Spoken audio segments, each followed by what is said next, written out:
This is it! This is it! Your career's on the line here! Do it! Do it! This place will erupt when he picks him up. He's got him up! Oh, hell yeah! 1, 2, 3! Thank you! Thank you! We've got a new heavyweight champion! Climb the ladder, kid! Make yourself famous! I just had an out-of-body experience! What did we just see? What did we just see? He got him a power slam! He got him a power slam! He got it! Simmons got it! Simmons has won the match! Simmons is a champion! I've always maintained that reality is for people who can't face drugs. Shit is about to get real.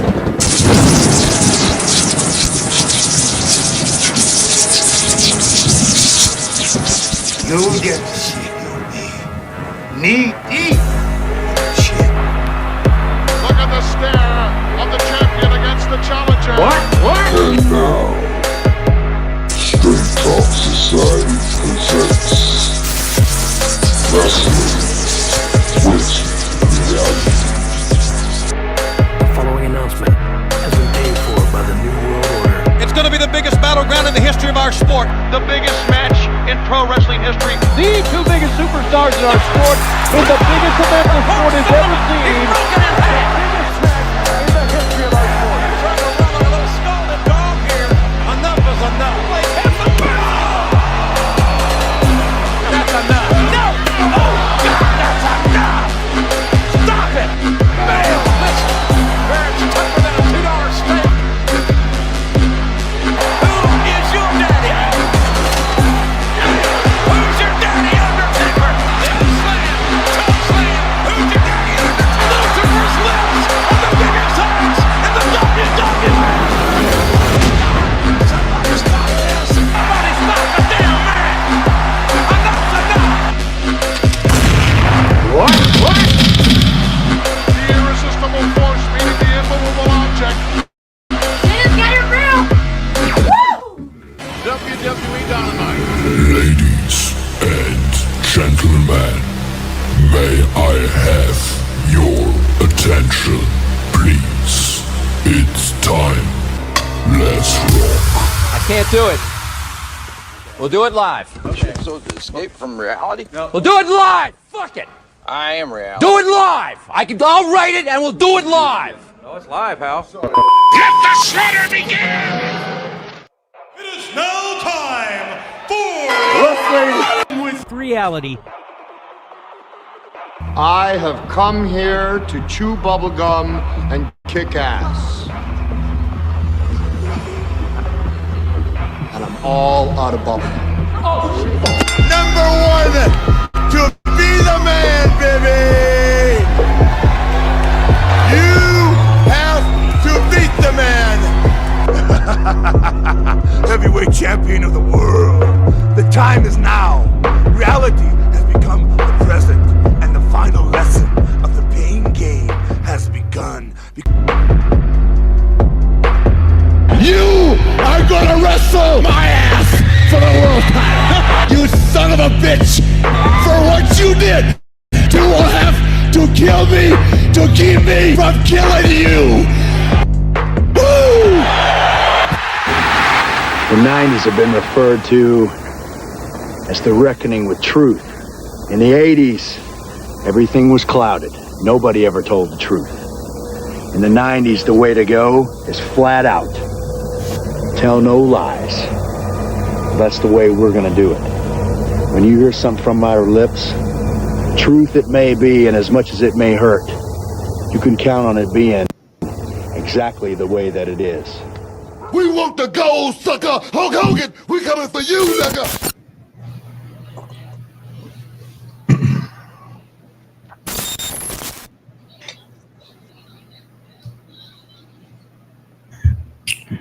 And we are live. What's up, Straight Talk Society? This is your host, Trevor, and I'm back with another episode of Wrestling with Reality, episode 21. And before I go any further, let me introduce my co-hosts for the evening. We got producer extraordinaire Venkat. Well, I know him as a Big Cat from back in the day. What's up, Venkat? What's going on, Trevor? I can't call it. And all the What's way up, from Mike? and all see, he always jumped the lead, boy. He can't. They just can't let the man do his job. And all the way from Brooklyn, New York. I see we have a newcomer named Others. This is a wrestling show, so I'm from parts unknown. Yeah, from parts unknown, brother. His name is Others. So, waiting for Venkat. I mean, nah, Venkat's already up here. Waiting for MD and Bones. So tonight's show is going to be, man, it's going to be a high show. It's going to be a range of emotions tonight, just because, as you see the thumbnail, you see the title. The name of the show is entitled Thank You, Bray. And we will be doing a tribute show for the late great Windham Rotunda, aka Bray Wyatt, who tragically passed last Thursday. He actually died Thursday morning, and I got the news while I was doing the biblical discussion. Ironically, Chris, who does our NXT report, sent me a Facebook messenger, and it was just like, bro, Bray Wyatt just died. I'm like, what the hell? And I'm just sitting here like, huh? And, and by that time, it just took me completely out of what I was doing. So I looked and I went to Twitter and things like that. And then I saw it. So, yeah, we are gonna honor the man behind the character, Mr. Windham Rotunda, aka Bray Wyatt. And then we'll somehow try to pivot, because that's what we do. We got to entertain you. We will somehow pivot and give you the AEW review, which sucks, because the AEW show was so fantastic, and it's just like I want to be able to give it everything. So I'm just gonna honor the man's legacy, and then we're gonna get into the AEW review. So without further notice, join us as we take a look down memory lane and tribute the great man known as Windham Rotunda.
I don't know if y'all can read this on me, but I'm incredibly grateful, and I'm really, really nervous to be here, but I never thought this would happen.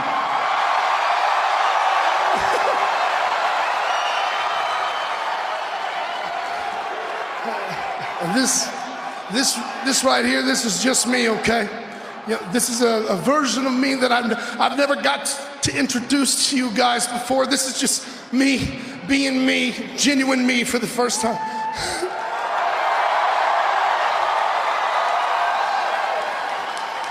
And I just want to share with you, this past year in my life, I lost a lot of things. I lost my career. I love you too.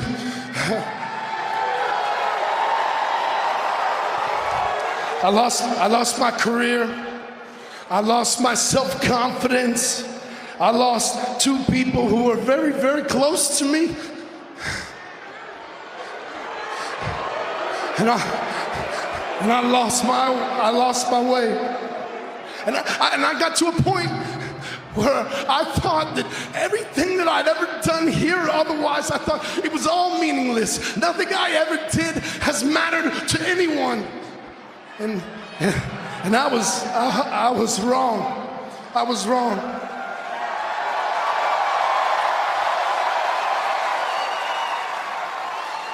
Once I was done feeling sorry for myself, and I decided to go out in the world again and see people. There were people everywhere. They would say, "Thank you, Bray, man. When you coming back home?" And then every once in a while, there would be someone I would meet that's truly remarkable, and you know who you are. But these people, they would come to me. They would come to me and they would say, "Bray, I just wanted to thank you, man, because I was in a time of need, and I lost people that were close to me, and I lost my self-confidence, and I felt weak, and I felt vulnerable. And in this weakened state, I found your words, Bray. I found your words, and I just wanted to thank you, man. You saved my life, Bray."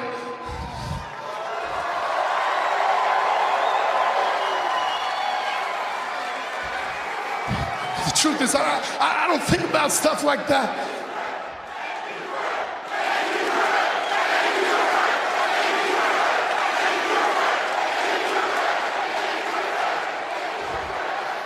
And the thing about that is that I can sit here right now today and I can look all of you in the eyes and I can say that you were there when I was weak, when I was vulnerable, when I was down. So I just wanted to say thank you. You all saved my life.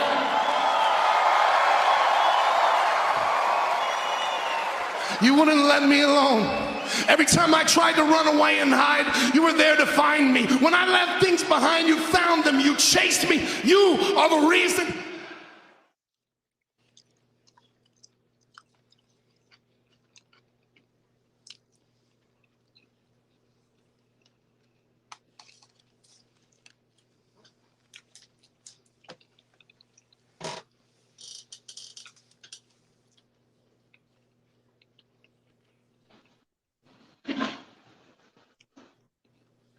Yep, that's the late great Bray Wyatt. Oh Lord, I didn't realize I was on mute. Yeah, we're gonna kind of go down the timeline and spend like the first hour, 90 minutes, whatever.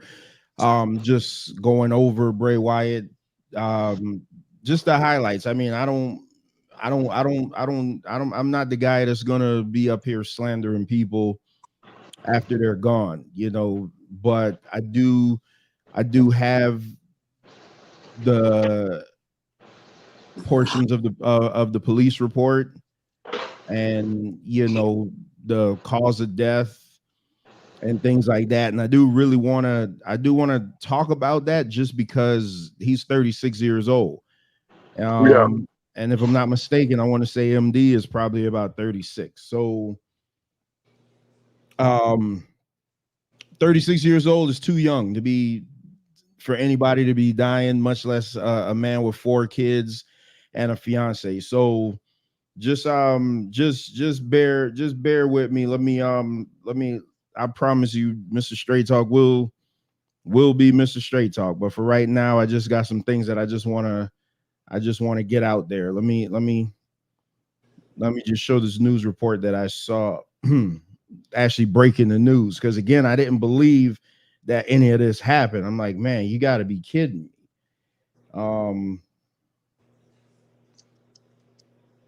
So Some sad news in the world of professional wrestling tonight. WWE star Windham Rotunda, known as Bray Wyatt, passed away unexpectedly today. The news was announced by WWE Chief Content Officer Triple H on X, formerly known as Twitter. Rotunda was born in Brooksville and went to Hernando High School. He was also born into a wrestling family. His dad is Mike Rotunda and his granddad is Blackjack Mulligan. We don't know the exact cause of death yet, but we do know he's survived by a wife and 4 children. Rotunda was just 36 years old. So that was that was breaking news, and here's a tweet that everybody's talking about that was broken by Triple H. So Triple H says, just received a call from WWE Hall of Famer Mike Rotunda, who informed us of the tragic news that our WWE family member for life, Windham Rotunda, also known as Bray Wyatt, unexpectedly passed earlier today. Our thoughts are with his family, and we ask that everyone respect their privacy at this time. And so that's what we're going to jump off from. Everybody. So first of all, I do want to ask the panel. Let me turn my camera on, because as you guys can see, I love Bray Wyatt. I do have my Uncle Howdy mask sitting right here to the right of me. I was a huge Bray Wyatt fan, like huge, to a point where when they fired him a couple of years ago, I was really contemplating not watching the show anymore, because I'm like, man, how could you guys get rid of one of your biggest and best talents? So I just want to ask the panel real quick, like, whoa, whose decision was that, Trevor? Whose decision was what? To fire him. Was that Vince McMahon? Yeah, it was Vince McMahon. I just want to clarify. Just want to clarify. So, but oh boy, I see where we're going with this now. No, I'm asking. I was really asking. Let's go around the and shout out to MD, just joined the panel. Well, joined the panel earlier. Hashtag free MD20. And if you guys didn't, make sure and check out that Tape Fist Politics from last night. Phenomenal show. Y'all make sure and check it out. It should be copyright free now. I think we got that cleared up. So y'all make sure and go check that out on the feed. So real quick, what was your overall thoughts of him, of his character? And then we'll get into the other stuff. But I just want to know, what did you think of the wrestler Bray Wyatt? Go ahead. I'll be last. Okay, I'll go. I highly creative. You know what I'm saying? Probably one of the most creative characters that we've seen in a long time in WWE. And I think that's what made it so refreshing that everybody could veer toward him because he was an enigma. You know what I'm saying? And his creativity ultimately superseded what WWE thought he should be. You know what I'm saying? And I think that's what made him sort of like a cult hero in wrestling, because like Vince or Bruce or anybody on that creative team can't come up with what Bray Wyatt came up with, period. It's impossible. So a lot of people looked at him as this cult figure because of that. And I agree. I'm so glad you said that, OMD, because we'll never look at him and be like, man, he was a hell of a worker. Like, let's get that out of there. Where nobody ever thinks of Bray Wyatt as being a great wrestler, because I could only remember 3 good matches that he was in, and 2 of them were against the Shield. So, but his character was just, that character work was better than the company that he worked for. Like, he should have been in Hollywood making horror films or something like that, because they never let him really be what he wanted to be fully. I think he is emblematic of 2 things that the company he works for lacks. One being the aforementioned creativity. The man took a character from an HBO show that was popular and made it such an event where it would change the time slot viewership just so people could see a dark room with thousands of people with their cell phone lights on, just to see that, to see this man walk with a lantern, to see this man pull in a family of outcasts that made guys who, and let's be clear, only one of the three members could really do anything on their own. And I'm not talking about the one that's still wrestling. I'm talking about the one that's deceased as well. He made these people must-see TV. His creativity was on that level where you had to see this family. You had to see whatever storyline they were in. It was not boring.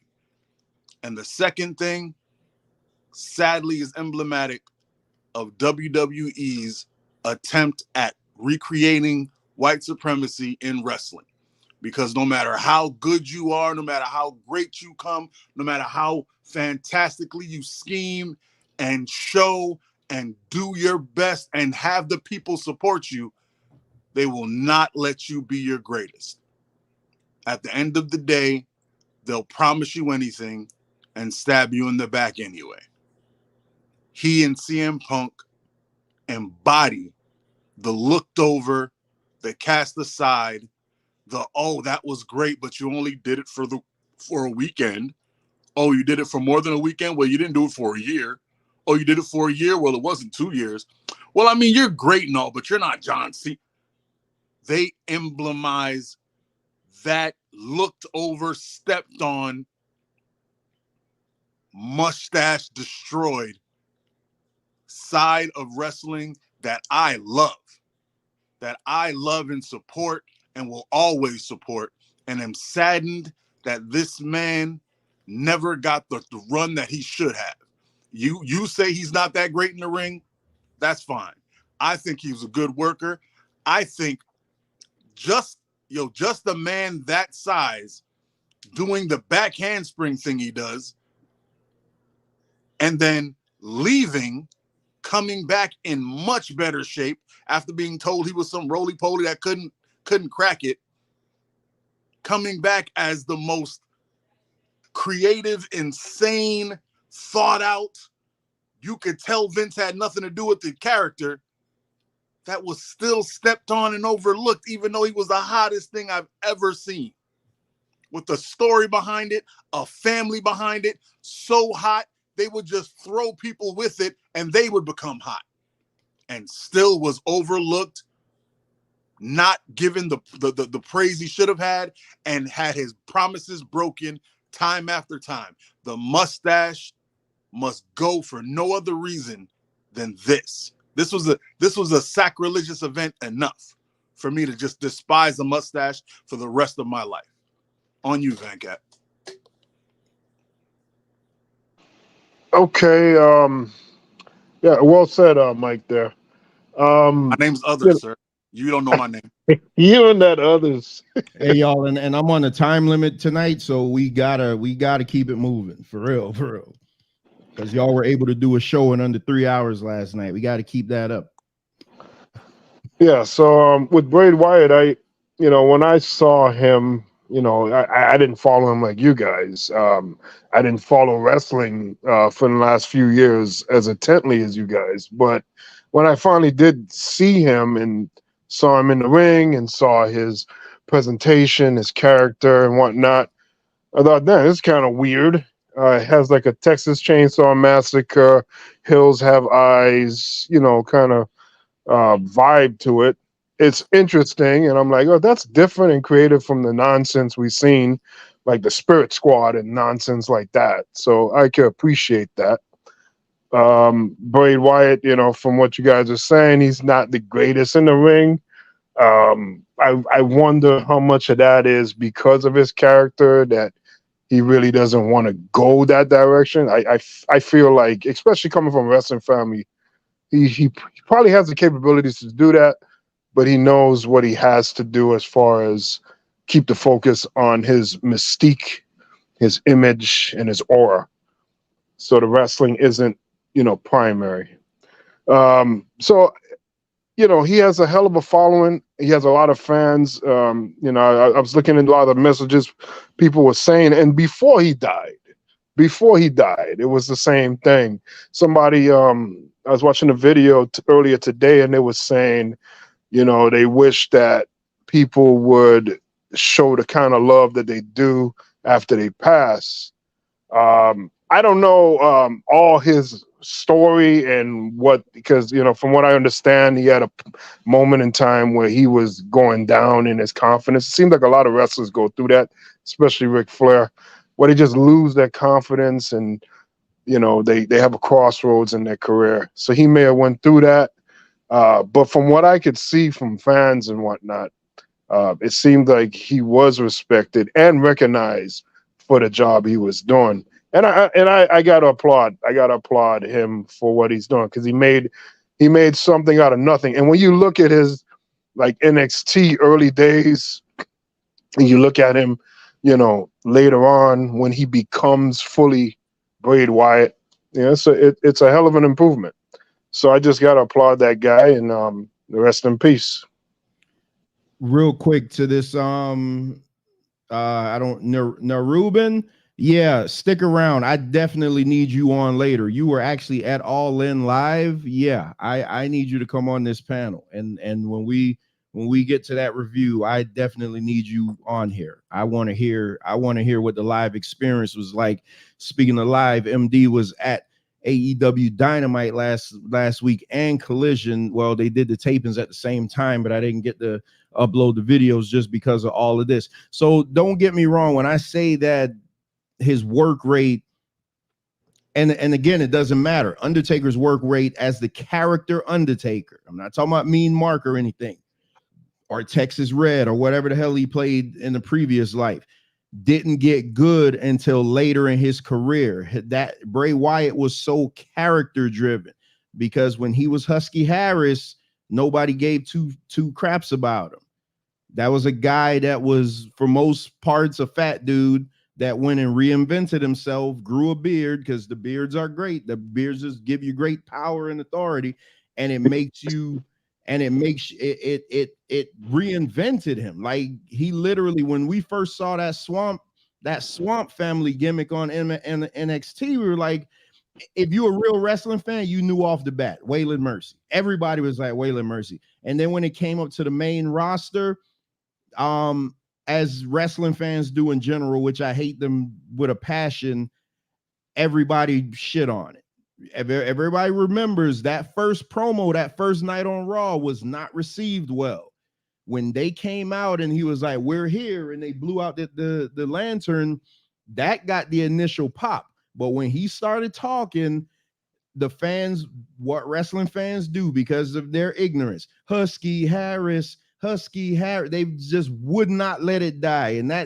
And I'm glad that he was able to look to overcome that, because that we've seen wrestlers get completely thrown off when somebody, look at Tensai. When Tensai came back, everybody was like, "Oh, A-Train or Albert, Hip Hop Hippo," naming out every terrible gimmick that he had. So I'm glad that he was able to go from that. So what do you guys, and I'm curious to hear this from MD and Mike, because Venkat said that he didn't really, you don't really know too much about him, like we do. What was your favorite feud and match that you've seen him in? I mean, right off the bat, I'm gonna say the triple threats with the Shield. The Wyatt family and the Shield was just the best thing ever. And then his best wrestling match period of his career was against Daniel Bryan at Royal Rumble 2014, I think it was. That's the best match he's ever been in. So what do you guys, what was your favorite feud slash match? And then we'll just go into the progression of his character. Yeah, I concur, man. What was that? Elimination Chamber? Yeah, man. That after that match, that solidified. I said, okay, yeah. the Wyatt family. That's do what's you up. remember the build up for that? You remember how that happened, right? The Shield was out there being badasses, and all of a sudden the Wyatts just showed up, and the fans lost their shit when they saw that. Right. Yeah, I mean, that's just for me. Like I said, I wasn't sold on it maybe until then. You know what I mean? I the stuff with Daniel Bryan, when Bryan finally got let go, and I remember that pop and the payoff for it when he finally got let go. You know what I mean? And he went crazy. I remember that part. Like Bray Wyatt, like I said, as far as the matches, ain't nobody gonna say like Bray Wyatt just had a 5-star. Ain't nobody gonna say that. But it's the payoffs, it's the pops, it's the build up that made it great. I mean, even some of the lesser tier stuff like the Randy Orton stuff, and hell, even I thought they could have did a better job. Even the Leader of World stuff that could have been like real dark. But it's WWE at the end of the day. You know what I'm saying? With Matt Hardy and Bray Wyatt when they won the title. Okay. So MD, didn't you think had somebody else been ahead of creative? This is all when Vince was creative. So let's not get it twisted. When Triple H took control, that's when they let him do his own thing and the whole White Rabbit and all that stuff. But when Vince was in control, and you remember the scene of that cage match with him and John Cena when he had the kids come out. Yeah. I was like, man, they are getting ready to take this to one of the deepest, darkest places, and then they PG'd the hell out of it. I was like, oh my. Yeah, they were singing he got the whole world and all that. Yeah, that was fire, man. Like I said, bro, Bray had it, man. Like Bray, and like I said, everybody like to use the Undertaker scenario with it. Bro, like he was this generation's Undertaker. Like that's just what he was. And when I saw his entrance live at Survivor Series, I said, yeah, this dope. Against the Brothers of Destruction. I was like, yeah, this dope. You know what I mean? Even though they played it up for the Undertaker, which they should have. It was the 25th anniversary, but still, like the build-up is what makes that character of Bray Wyatt. The build-up and the payoff. I saw him live twice. That entrance is awesome. It's fire, man. Yeah, I saw him live twice, man. It's crazy. That entrance is crazy. Mike, or others, what are we calling you? Others, Mike? I love the Randy Orton storyline. That was my thing. It's kind of like, it was kind of given what MJF and Adam Cole are kind of doing right now, but stretched, but done way better. I really like the Firefly Funhouse segments. Them joints was crazy. Like, the man created a whole world. I like the little stupid match with him and Cena. I love that so much. That thing was so silly but hilarious. Like, to get a serious John Cena to get into that foolishness and give his all, like he didn't play, he went full in it. I think that was around when he was doing that stupid finisher, the little whatever that put. And it's when because they remember why they did that match, because they had to pivot for COVID. Right. Yeah, that was COVID. Yeah, that was during COVID. The Firefly Funhouse match. Bro, I love that match, man. That match was fire. That match was fire and weird, right up my alley. It had no business being as good as it was. And you know what I loved about that match? What I love about his character, especially when he came back with the White Rabbit thing, is he made you go back to everything that ever happened before. And why was John Cena dressing like the NWO? Why was John Cena doing this? Like, they made you think about everything in that damn match. Like we were saying last night, Mike, he psychoanalyzed John Cena during the match. I was like, yeah, that's fine. Bro, I think I watched I don't want to say a report or a video about how he created the Fiend and like how deep he went from like talking to rock bands and how to mesh what he was doing to what he is doing and how to bring his past into the future and then how to take the face that used to be what he was and to rip it apart on the to make it was like this man sat down for years to make this thing. And then to think of how they wasted it. We gonna get there. Don't worry about it. Bro. I hate to do it here, man, but we gonna have to get there because that entrance SummerSlam against Finn Balor. Oh my! That was crazy. If I can go back to my tweets after that entrance, I said put the belt on him right now. Just put the damn belt on him right now. I don't need to see him wrestle. Go get the damn belt and put it on him right now. You can't tell me there shouldn't have been some super long, drawn out Demon versus Fiend thing. It should have been, that was like cake. That was like, it was like you work next to a Junior's cheesecake and they say for $1 million, can you give me a piece of cheesecake? And you're like, hold up. I'm right next. Oh, for it. Like, they handed it to him. The mustache. Go ahead, Van Cat. Van Cat. No, you guys are fine. Keep going. I mean, you guys got more information on him than I do, but I mean, I just looked at him from afar, bits and pieces here. I saw that Royal Rumble 2014 match with Daniel Bryan. I like that match. I mean, I never really saw anything bad. I mean, that move that he goes in the corner turnbuckle and he turns his head upside down. I thought that was so weird, but different. Yeah, it was different, you know. That springboard. So, I got nothing but respect for what he was able to do and accomplish, even that short period of time. I thought he was great. It's just a shame that he's dead right now. You know, it's just crazy. Bray Wyatt had me like, man, I need to go out and do some stretching. Yeah, he's doing a whole damn back bridge. Hey, I got a picture of me and my daughter doing that damn crab walk because I'm telling you, she, for whatever reason, she loved Bray Wyatt. And y'all know I had to break the news to her Friday, and I did it. I did it, but I didn't tell her the night it happened because I didn't want her to go to bed, you know, crying, obviously.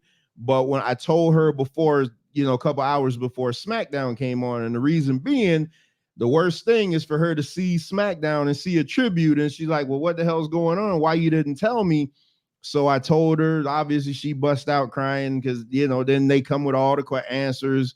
You know, why does this always have to happen? And, you know, just you get all the emotion in the world. But yeah, Mike said it the best, and I totally agree with you. Luke Harper was the best in that group work wise. He had a match with AJ Styles. Hell, he had a match with Donovan Dijak.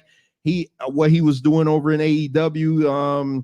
That Brody boy, that Joker, and we lost him a couple of years ago. He didn't die. He'd be a star right now. Yeah, that guy. I mean, so when you look at the members of the Wyatt family, so you got Braun Strowman. I mean, regardless of what you think about him, Braun Strowman is a beast, man. Former Universal Champion. Eric Rowan is the only one that didn't really break out. But the thing about Eric Rowan, he was a beast, man. Them matches with the Wyatt family when they were the Bludgeon Brothers against the Usos. Oh my goodness, them things was. And MD mentioned the night that Daniel Bryan turned on them. When you do a story good, you do the story good, and that was something WWE lucked up into because the fans wanted Daniel Bryan to go wrestle for the championship. They didn't want it. And they put him in the Wyatt family, and then the fans just wouldn't stop. They just wouldn't stop. And then he turned on them that night in a match, ironically, against the Usos. Daniel Bryan had a concussion that night too. So he says that everything that happened in the match, he has no idea what happened.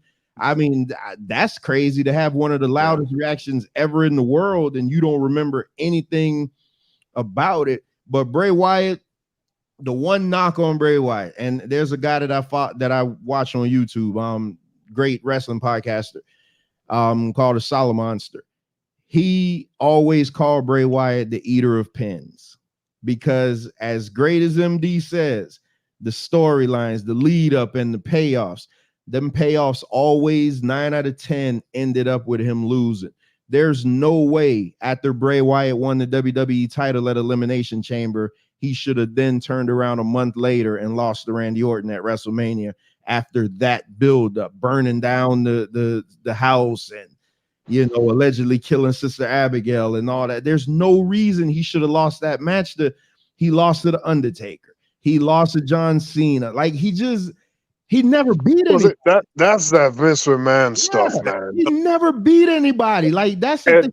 It doesn't. I mean, it's not bad to lose, but they should figure. You know, you have to have him have a run so that he can look like a threat. Sir, but we're not getting that. Venkat, that's your monster. He deserved 2 long runs. One is Bray Wyatt because you had somebody who had the aura of metaphysical terror. Okay. Not since the Undertaker was coming around, disappearing his irises. Okay, this man in that lantern had people like they thought True Detective came out of TV.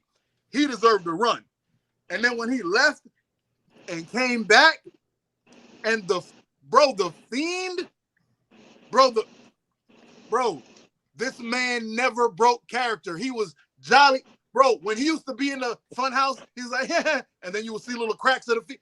This man, he should have quit wrestling and just went to Hollywood, bro. I honestly believe it. I think Cena should have came back for him and be like, man, bump Vince, come with me. Because Vince, I hate Vince. Y'all see why I hate the mustache?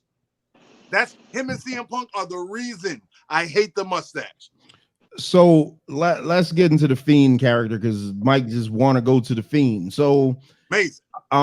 So Bray Wyatt, an eater of pens. I mean, shout out to Solid Monster. Like he literally just was losing everything. And sometimes what Bruce Pritchard always says, you go away for a while and you go learn a new hole. Well, he just took a couple of months off. They wrote him off. And then we start seeing these crazy vignettes pop up of a sweatered Bray Wyatt being Mr. Rogers type, which made it even more creepier because he was literally mimicking Mr. Rogers, like a Mr. Rogers, Pee Wee Herman type psychopath, showing up in the Firefly Funhouse singing this crazy ass song. And we all remember that night when they were in London. So hopefully Ricardo's friend is still listening. Bray Wyatt said, "Hey, I've been working on something. Do you want to see what I've been working on?" And all of a sudden, the damn screen went red and they flashed this character named The Fiend. And my goodness. I mean, there's a lot of times in WWE where I could say, boy, you blew the money there. You blew the money there. You blew the money there. Boy, you could have made $1 billion off of this guy if you only booked him right. The Fiend, like, what was your thoughts on The Fiend? Like, the Fiend character was unlike anything we've seen. Bro, as a chubby American, I have never seen somebody go from a body type that I could have to what The Fiend had, bro. The Fiend came out like he was the mascot for Muscle America or something. Like, he went from like a tire to like this. I was like, and like, bro, I don't know what it was, but the mask just made everything look, and the shirt, and it made him look, he looked like Braun Strowman should have looked.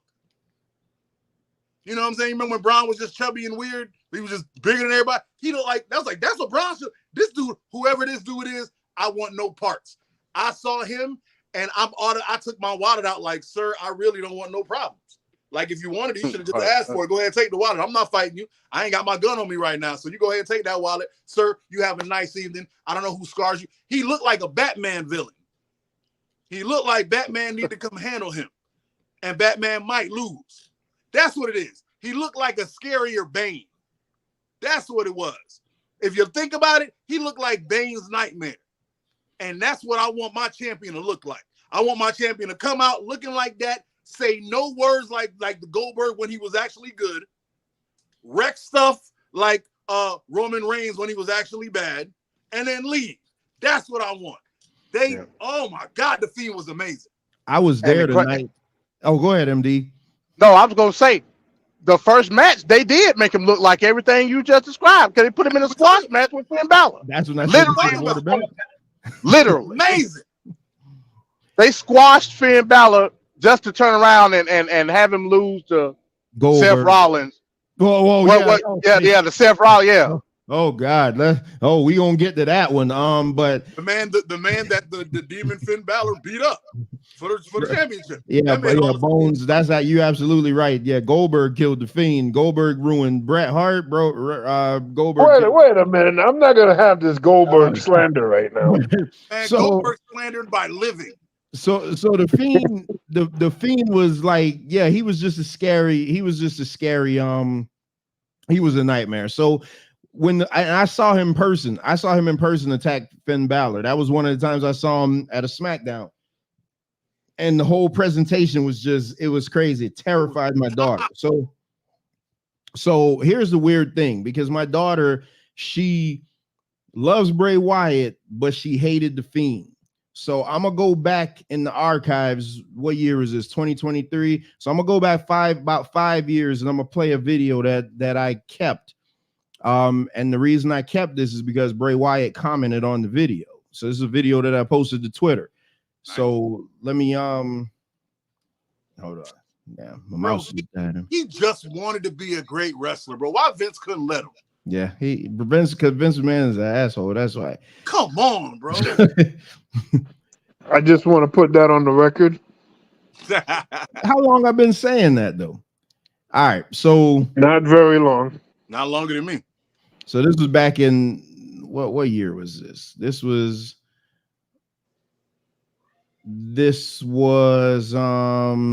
October 27, 2019. So she was 4 then. And listen to her reaction.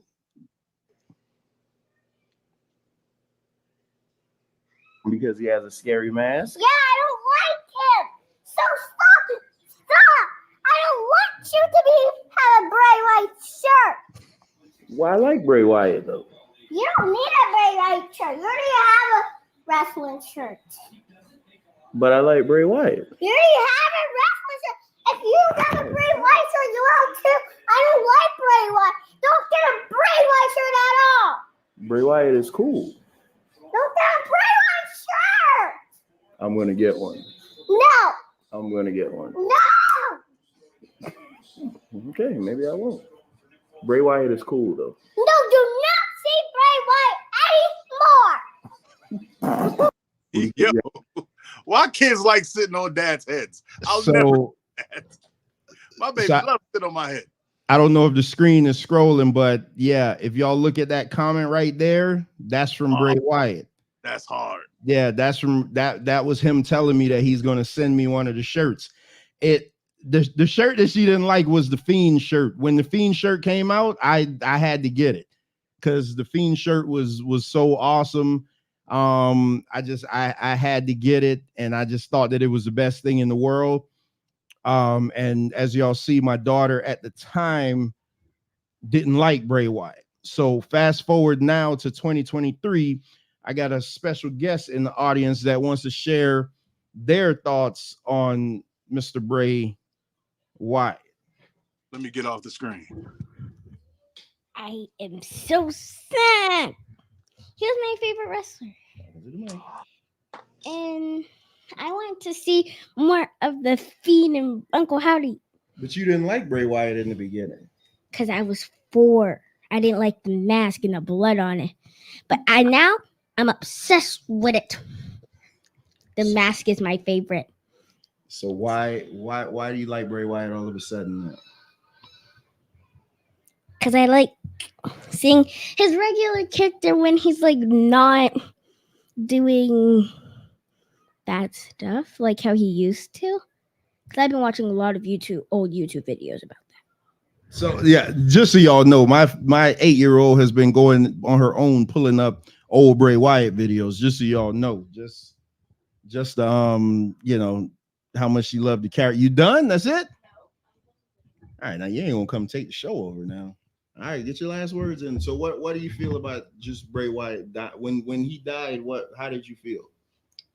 I was melting. I was sad.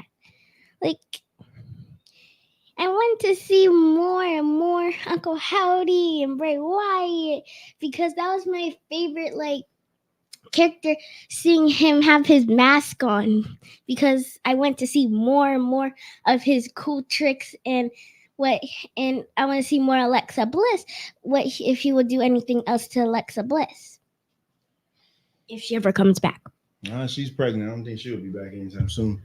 All right, so in parting, what do you got to say?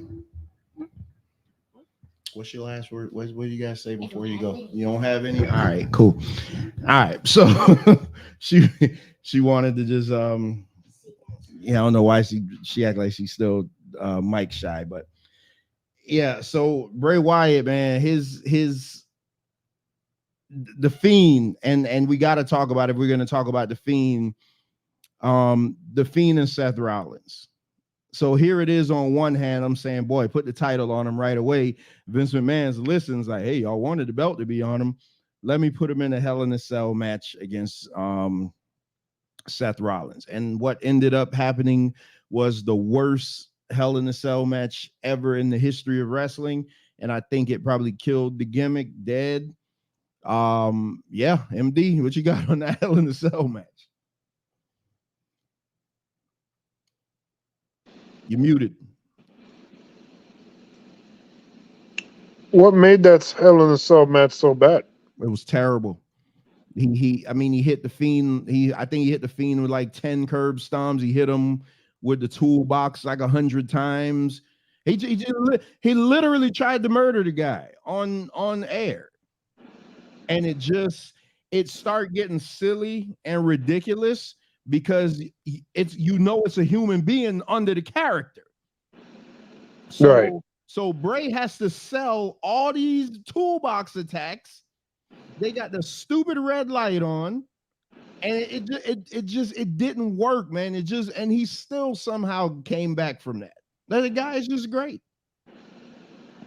Yeah, it's just crazy, man, because you have such opportunity with this creative person, and you're throwing roadblocks.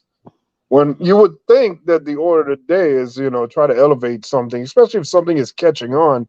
WWE as a company should be propping that up, but it feels a little bit Hollywood blondish. People start liking that, and they find a way to sabotage it. It's just crazy. That's an element of wrestling I will never understand. It's like Mike Tyson knocking everybody out and selling out, and they're like, "Oh, okay, we got to find a way to stop this." Like, it's just weird. Yeah. Because God forbid we don't want to make the most money that we could make. MD fell off. Yeah, they should have had a strong run with him, man. Yeah, and the other thing, they made him his own custom title, right? And the thing is, you would make his character strong. You would set him up for all time, and then whoever ends his reign, they'll automatically get some of that energy, and they'll be looked at as like a big deal as well. Kind of like what happens when Roman Reigns gets pinned. Whoever that person that pins Roman Reigns, hopefully it's Cody. They use Bray Wyatt to prop up your Cody shouldn't have won propaganda. I know, right? Yeah. What's that? I didn't catch that. You're not doing that today. What? We're not going to. I'm not doing no propaganda. Narrative. Oh, come on now. I'm just saying, when Roman Reigns loses, that's going to be a moment all time in wrestling. And everybody, I know that. The year too late. No, it's not. I think he officially hit 3 years today with the Universal title. Mike, you saw that Hell in a Cell with Seth and the Fiend, right? No, I was boycotting. Yeah, okay, you're lucky. I wish MD looked like he fell off, but hopefully when he come back, he'll touch on that. So I want to keep the train moving, but we all know the worst decision they made. So they had the Fiend, they had this hot character, and no matter what they did, they burned the guy alive. They did everything. It's like no matter what they did. I loved when they put him with Alexa Bliss. Kind of playing that what we hope a Sister Abigail would have been. Only thing about it, I think Sister Abigail should have been like an ugly chick, just to really, make the character just work. You just have a busted broad, just you just have her on there playing his second. But Alexa Bliss, I loved how it turned her character because she started doing all his moves. And you couldn't beat her up. So like now this little tiny 4-foot woman is now no selling everything. Like Asuka's beating the hell out of her and she's no selling everything from Asuka. So it was still a lot of character play. And then they get the bright idea because they want to get the belt back on Roman. And in order to get the belt on Roman, you need to beat you need the biggest match possible that Vince thought would have been Goldberg and Roman. They have Goldberg beat the Fiend in what was one of the worst matches ever. Goldberg missed the jackhammer. He was slipping all over the place. He beat him in Saudi Arabia. He beat him. He just beat the Fiend, the indestructible monster that we've been watching terrorize the roster, lost to a 53-year-old man in like 4 minutes. And y'all need to stop saying that they destroyed one character. They destroyed 2 characters. Bray Wyatt should have had a super run, and the Fiend should have had a super run. Vince McMahon destroyed 2 characters by himself. 2 characters that should have been the cornerstone of his company for at least a year. You know how we always talking about wrestlers taking time off? The Fiend and Bray Wyatt should have had John Cena, Randy Orton, and Bryan Danielson sitting down somewhere. They should have had them sitting down somewhere. Yeah, there should have been a Bray Wyatt era. It should have been Mike, let me ask you a question. And bias aside, we shooting straight right now. Who's the biggest superstar in wrestling right now? Period, right now. Just say it. Roman Reigns, man. I'm going somewhere. I can't even. You can't say it's Roman Reigns. You can't say it's Roman Reigns. Just okay. Well, I'll say it. Roman Reigns is the biggest superstar. He's not, though. Roman Reigns is the biggest superstar in wrestling right now. Bray Wyatt should have been his second. Roman and Bray should have been John Cena, Randy Orton. I agree. They should have been that for 10. Roman has had his spotlight. Roman is now the one carrying the company, and it's almost like a Owen Hart scenario now. Like, what about Bray? Bray had the fans behind him because no matter how they bullcrapped him and they shit on his character and they put him in stupid angles, he always found a way to come back, and the fans never turned on him. He should have been. So what Roman is to SmackDown, Bray should have been that to Raw. It should have been John Cena, Randy Orton. And I don't disagree. And I never forgive them for that. I don't disagree. And take into consideration also when we talking about draws and merch, like Bray was up there. Bray at one point, Bray was on top. Bray and the Fiend, both of them. MD, this shit cost $70. Think about it. This cost $70. Yeah. What Bray Wyatt at one point was the top merch seller in WWE. Yes. And that was with him losing all the time. Can you imagine if he went on the run that Roman is on now? So they LA Knighted his ass, huh? The LA Knighted him. They see him. Yeah, pretty much. Yeah, Bones is saying that cell match was embarrassing. Yeah, MD, what was your thoughts on that Hell in a Cell? Oh, what you talking about with Seth? Yeah. Oh yeah, that was horrible. That's what I'm saying. How did we go from squashing Finn Balor to that within a span of what, a month? Yeah, it happened in October. Yeah, so SummerSlam was August and Hell in a Cell was a couple of months. How did we do that? This stuff. Hey, Trevor, what would have happened if, let's say, if Bray Wyatt, instead of coming back as a Fiend, he went to AEW at that time? he would be MJF back then, right now. He would be the man if he took the Fiend and went over to AEW. He would be, you know what he would be? He would be the one person that Trevor would be like, all right, y'all got one. Well, my bad. Y'all got two along with Jade. Y'all got the Fiend. That's what Trevor would have said. But Mike, I don't disagree with you, but my only contention, and hear me out, is AEW doesn't have another character that's comparable to him that I could say they would do it right. At least WWE had the Undertaker. Here's the thing. He doesn't need that though. You don't need that. Need to be a rival. He needed to be the immovable object that everybody's trying to take down. Right. That's what Roman is right now. Well, that was Brody Lee though.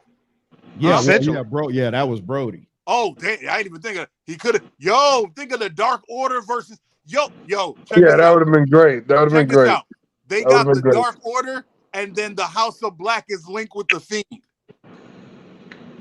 Think of that rivalry. Now there was rumors of that he was going to link up with the House of Black. So let's get this. So they killed the Fiend character dead with and I almost hate to even say that, but they destroyed the character by having him lose to Goldberg, and then he again somehow comes back from that. They have him wrestle Randy Orton.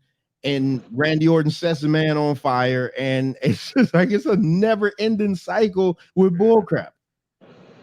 No, I haven't seen, like I said, I haven't seen most of his career or whatever, but I have seen moments and I've seen certain parts. I remember that Randy Orton situation. I thought that was lame as hell. I didn't like that crap at all. I think that it would have been interesting to see what he would have done in AEW, especially thinking about how Brody Lee was in AEW. He's very successful, and he was on his way up before he died. He would have had more heights. I'm sure he would have been the champion by now as well. So it would have been interesting to see Bray Wyatt over there, and then if the two of them link up over there, it would have been a real serious situation. But you guys are saying Goldberg, but I don't recall the Goldberg stuff. I know that Randy Orton jump was kind of lame. Go look it up. Yeah, Goldberg. That was the shot. That was the Saudi show. That was the Saudi show. Well, it seems like every time people go over to the Saudi show, it's bad. Like Shawn Michaels and Triple H embarrassed themselves over there too. Yeah, Goldberg. Something about Saudi character. Hey, let this be a lesson. I hope everybody on the WWE roster is hearing me. Do not sit around wasting your talent for this. I'm not even gonna call him the mustache today. I'm gonna call him the ego, because that's what the ego did. He'll have you around, sign a contract, then sit you on your ass doing nothing, wasting your talent, wasting your career. Get out, go to New Japan, build a little buzz, then sign with AEW and be the star you're meant to be. You are meant to shine. Don't sit around and watch LA Knight go through what you're going to go through next. If you even catch a buzz, the ego is going to destroy you. Run. So more wrestlers should bet on themselves, kind of like Sasha Banks did, right? Yeah. She pretty much picked the ball up and said, hey, I could do this better on my own. And you got to take a gamble like that sometimes. If she didn't get injured, she would have been in this all-in show. Yeah. Transition. So, yeah, I'm not gonna do it today. No, go ahead, go, Trevor. I know you want to comment on what we just said there.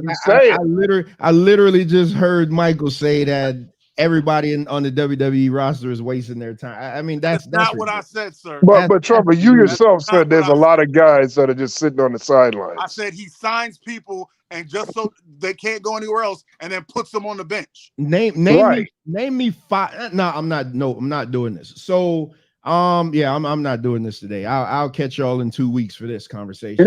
What? All right, cool. Man. Yeah, I'm not doing this with y'all because y'all no. So I want to say it was not 2020, 2021. 2021 WWE WWE decides to go crazy and lay off everybody. So they laid off what's his partner? The big guy, Braun Strowman. They just went laying off crazy. And the final name that we saw was Bray Wyatt. So that just sent everybody crazy. And then he went quiet. His last tweet was something to the effect of, "I'll be talking soon," or something like that. Like basically saying he was going to do like a shoot interview. So everybody was waiting around to see what that was. Let the rumors start swirling.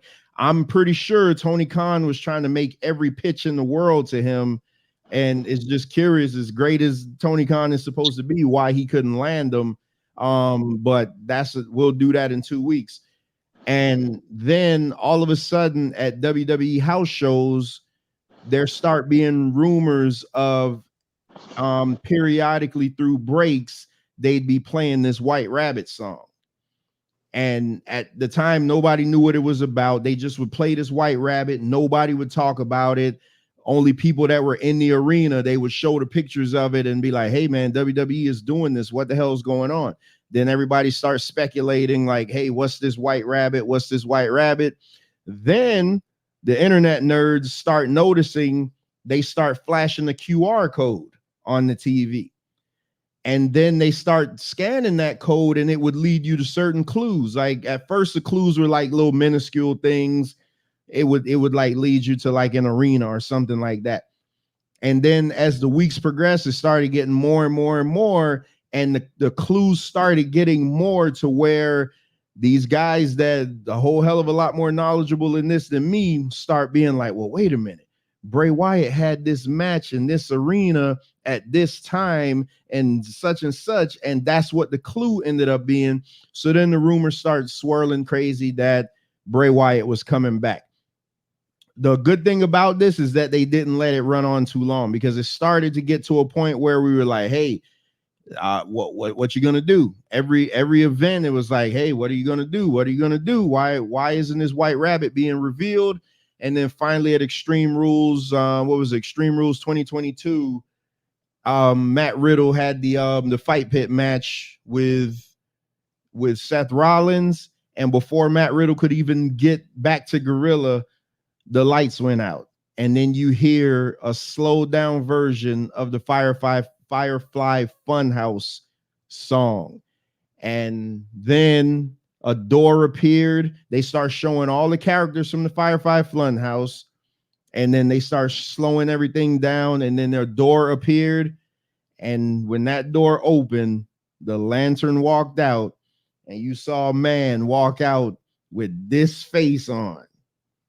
And when I tell you, when he went like this and lift that damn, I'm showing y'all the guns. When he lifted that mask up, and you saw that it was Bray Wyatt, that was one of the loudest pops in at least that year in wrestling.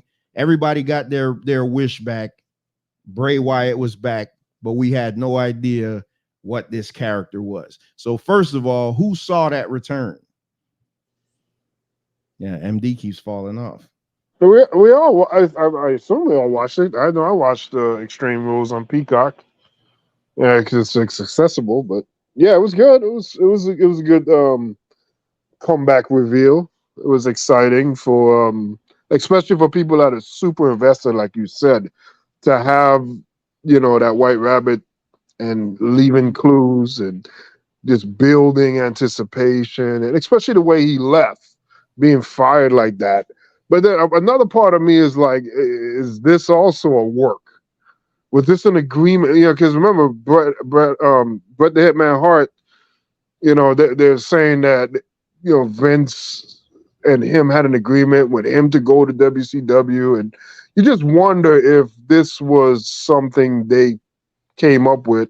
That's why he was like the last person announced to be released. And now you have all his fans that have been following him being super passionate about it. So then when you build up the anticipation with the clues and then that big reveal, it just raises fan interest more and more and more.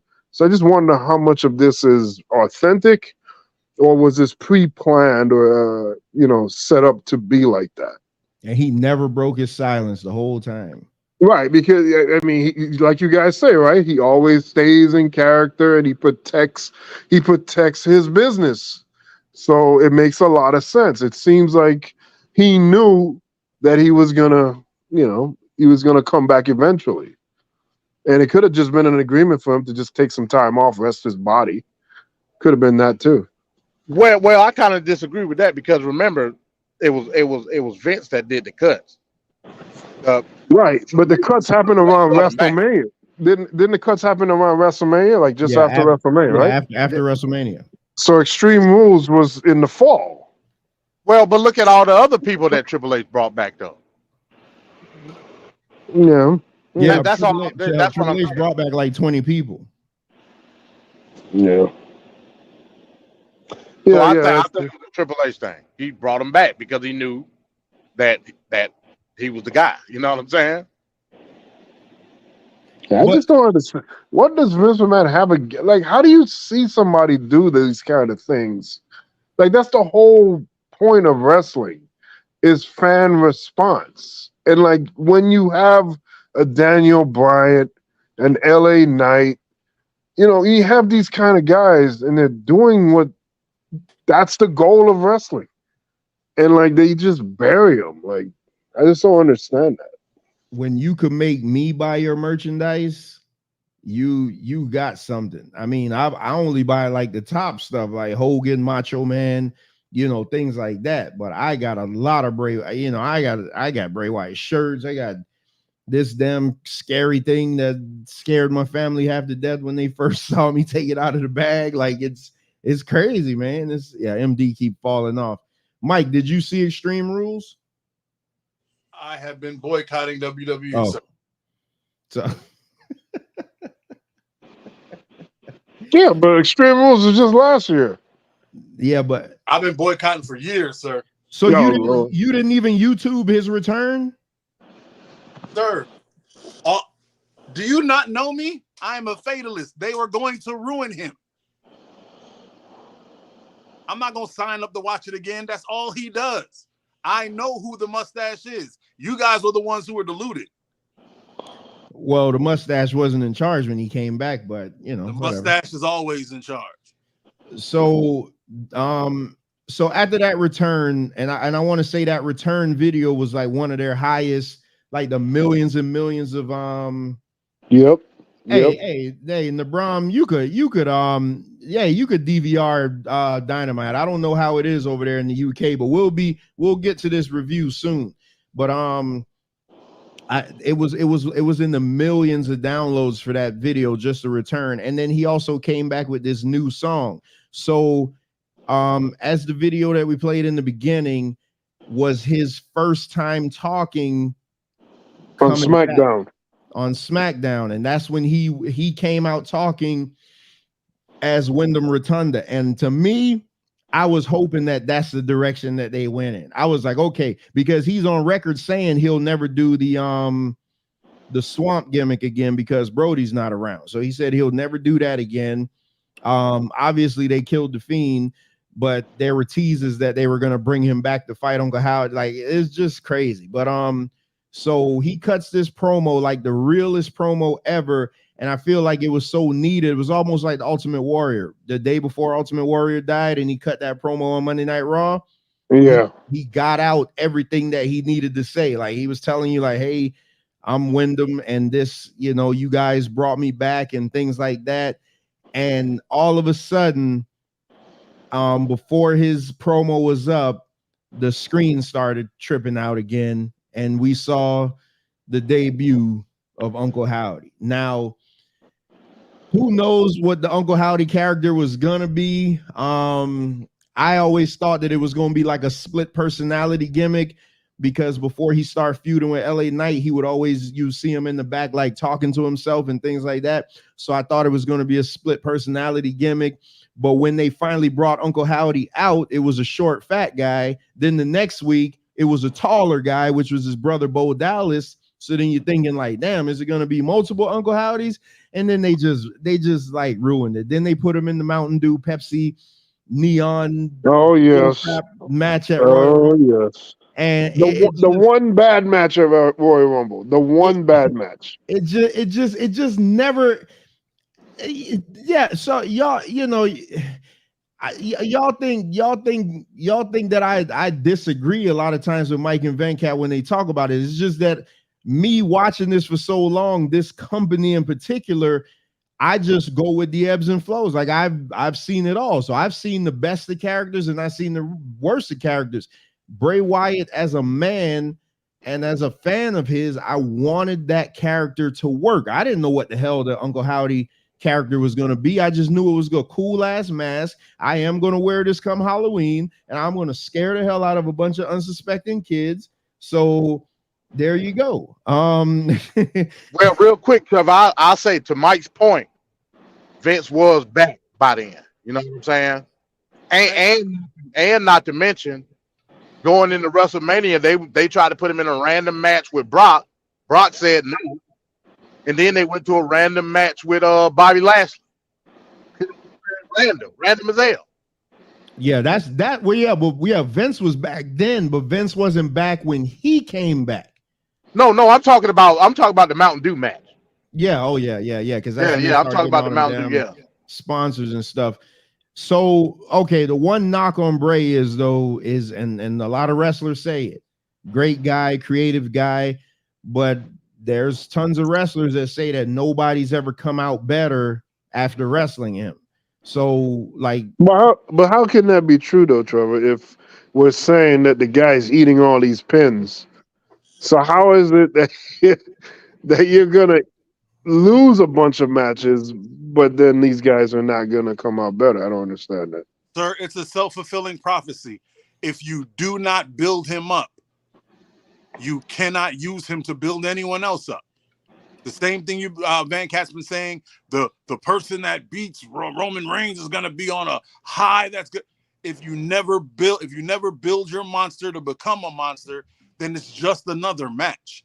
They never put any stock into him. They didn't give him any backing. They didn't give him any support. He was the redheaded stepchild from a third marriage. They treated him like garbage. The ego and the mustache must go. Yep. So, Trevor, what's up with the segue, Trevor? What do you mean? I mean, Trevor, you're killing me right now. I'm literally just like, but because I'm trying to keep it on. I want to stay positive on this guy's character, but before I have to get into what I inevitably have to get into. All right. So yes, he was supposed to wrestle Brock. Brock said hell no. Then they pivoted him to Lashley. So again, that has to show some credence to what Brock Lesnar rather wrestled Omos than Bray Wyatt. Like, come on, man. In what world would you rather wrestle Omos than somebody who legitimately has heat and has a character? No, but that was because his illness, like his condition. No, the illness didn't come to the light at that time. No, they were prepared. Remember, go back to the timeline after the Mountain Dew match. He came out. He came out the next night and said, "I want Brock or Bobby." And Brock was like, Brock said, "Hell no." No, because okay, so after that Royal Rumble match, he said what he said, and that what you're talking about there. But then he was gone because early in the year when he got COVID, that hurt his heart. You didn't know. We didn't know that yet. We didn't know that, but he knew that. So that's why the match didn't happen. No, Brock Lesnar said, "I don't want to wrestle him." Like, what's the problem? What's the problem with that? No, I see what Van Cat's saying. Van Cat's saying the WrestleMania, the Bobby Lashley match didn't happen because he was out. Yeah, that was because of the injury. But that doesn't negate the fact that Brock Lesnar said, Brock Lesnar didn't want to wrestle him. Yeah, he said, "I don't want to." And that wasn't part of our angle or nothing. Brock went to Vince and said, "Hey, look, I'm not working with that dude." Exactly. That had nothing to do with him getting sick. That was Brock saying, hey, I don't want to work with him. Give me Omos instead. Which had to do with Vince, because Vince was giving Omos every chance to be something. He never gave the Fiend a chance I to agree. anything. I agree with that, but that don't negate the fact that Brock didn't want to work with. Yeah, Bray. that's all I'm saying. That's Brock the did reason. not want to wrestle him. I'm saying that's the reason Brock didn't want to wrestle him. If the Fiend was getting the push, if he was getting the push and the support that he was supposed to, Brock would have jumped at the chance to wrestle him. He would have jumped. But Omos was getting all the support and the push, and the Fiend was obviously getting nothing. Bray was getting absolutely nothing and no run. He has even when he was the champion, everyone knew it was not going to last because Vince gave him nothing. Omos wasn't on TV for 2 months before that, just so you know. Yeah. Hold on, Mike. Are you saying he didn't want? Omos wasn't? Are you saying he didn't want to work with Bray because Bray was a nothing burger? Is that what you're saying? That's what he's saying. That's the way it looks back. That's the way it looked on TV. I disagree with that. No, absolutely not. Because Omos wasn't on TV. So why would he want to work with Omos? Because Omos got the heat, bro. How would you get heat when you're not on TV? Because he got it from AJ. He had heat before he wrestled a match. But he was not on TV. I heard you say that the first time. I heard you say it the first time. It don't change what I'm saying. If I'm not, you can't see my face. But if you come on Straight Talk, you're gonna want to beef with me because I'm gonna give you all the attitude you can handle. So they gonna want to beef with me. I ain't gotta be on the show. I'm that dude. At least in my mind. Yeah, definitely in your mind. But and your beard Omos was not on TV. Omos, they basically killed the gimmick with him in the Hurt Business. And once Brock made the pivot, that's when they started to be like, oh crap, we got to get somebody for Brock. Hey, break glass, get that guy. He's big. He'll look good when Brock is throwing him all over the place. If it was about heat, they would have extended the match with Lashley and made that be a final match in WrestleMania. That's what, if you wanted heat, that's what you would have done. That's how you pick heat. You can't ask me why Brock didn't want to fight him and then try to tell me that his heat had nothing to do with Vince. Those two things don't mesh. I'm telling you, Brock didn't want him because he knew he was not in any of the plans for the future. Everyone knew Omos was in the plans. Everyone knew Omos was Vince's guy. Where's Omos now?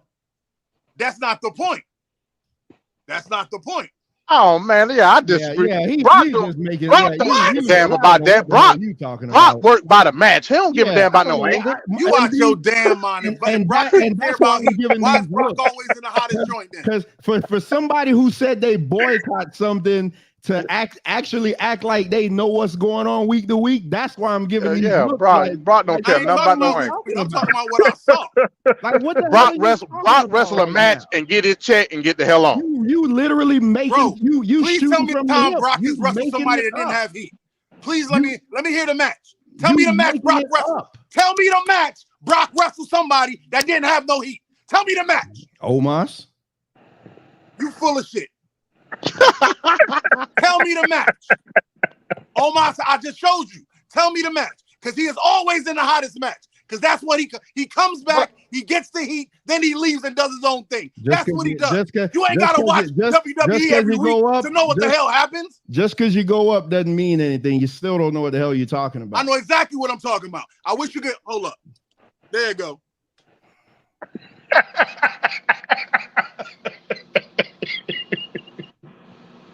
This is epic in its scale. So wait a minute. Where did he go? So like I said, I put him in the back. Ain't nobody gonna point their middle finger. You crazy? Oh man. Come on. It can't be that serious. It can't be that serious. So like I was saying, they literally yeah, the others going on. Yeah. You can't say you don't watch something week to week, but then you're telling the person that actually watches it that the person has the heat. And just because, again, I can't ever be wrong about anything. It's like, that's ridiculous. So anyway, so so let's get into the part that I don't want to talk about. Because you have to eventually get to it. So the news came out. Oh, okay.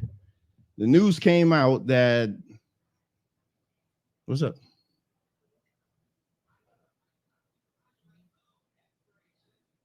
All right, hold on. Let me shut my camera on.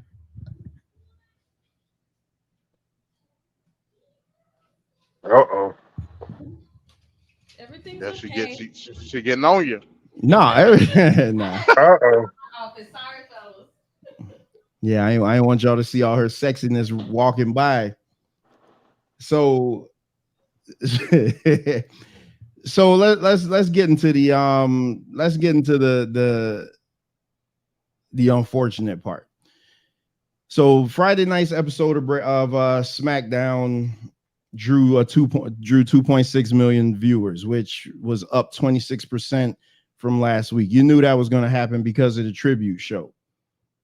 Now, at first, when I watched it, I told Venkat I wasn't too happy about it, just because I didn't think that they should be wrestling. But the more I watched it, I'm like, all right, I get it. Because like watching the wrestlers tribute, and I remember when Owen Hart died, when Eddie Guerrero died. I want to say the only one that happened that they didn't actually wrestle on was when Benoit died. But when everybody else died, they did the shows, they did the tribute for them. The wrestlers wore the armband and everything like that. So I'll back up what I'm saying on that when it comes to me not being in agreement with them wrestling. And then at the end, did you guys see that show Friday? I saw the match with LA Knight and what's that idiot name? Oh God. Finn Balor. Freaking idiot. Yeah, that dumb. Yeah, I saw that match, and and then I saw LA Knight at the end of the match when he won, when he's talking about Bray Wyatt. But then he went into an angle talking about friggin' the Miz and all that. I thought that could have waited. I don't think we needed to hear all that crap. Wait, on SmackDown? Yeah, I saw the tribute and I saw that match. Yeah. Yeah.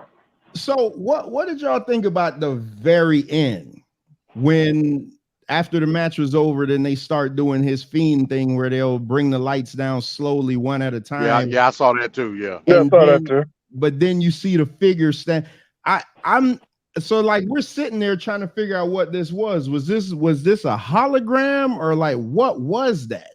No, it was an optical illusion. Basically, they shot it to where like you could see it through the ring. Okay. So you see the ring, and then on the Titantron, they had Bray Wyatt like standing with his back toward it. It looked like weird, but it's the way they shot it. They shot it through the ring so you could see the ring with Bray as if he's standing in the ring. You see what I'm saying? We're looking at it. We're like, man, there ain't no body double that look identical to him. Because the way the guy, I'm like, okay, they got a stand in, but the way the guy was standing and everything is like, nah, hell no, this isn't a body double, like, because nobody could. Yeah, it was a Titantron. Okay. So what did y'all think about that? That it kind of creeped me out with him with them doing that. I mean, it was dope. It's no different from them having that's like a good tribute.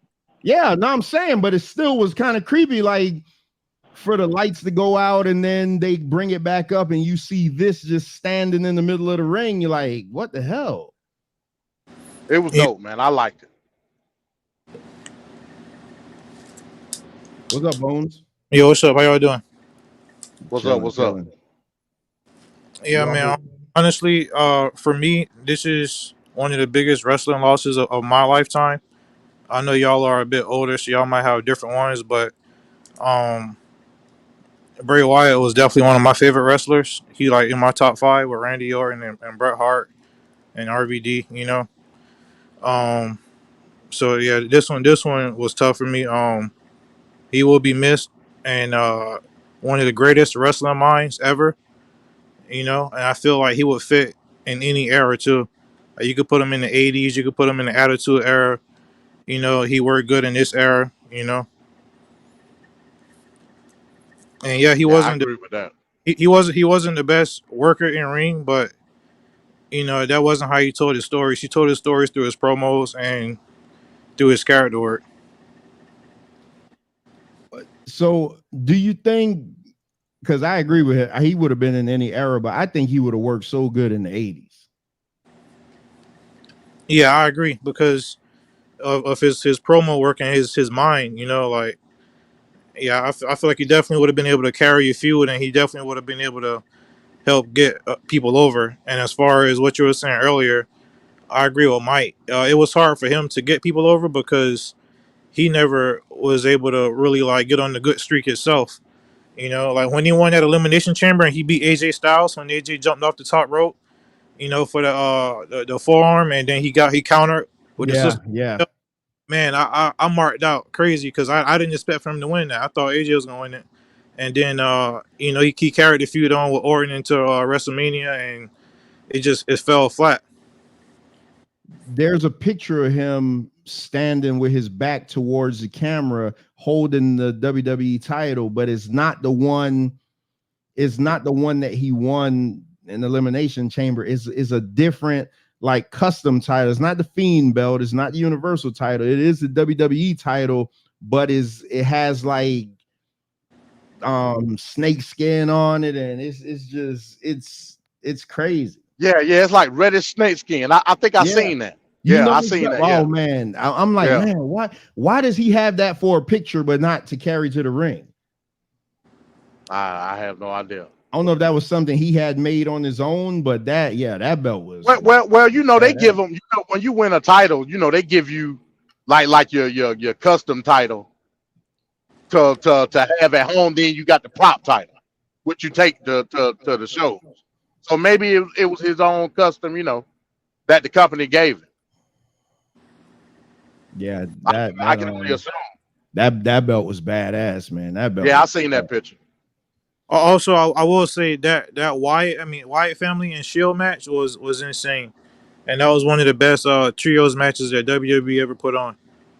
And they did it twice.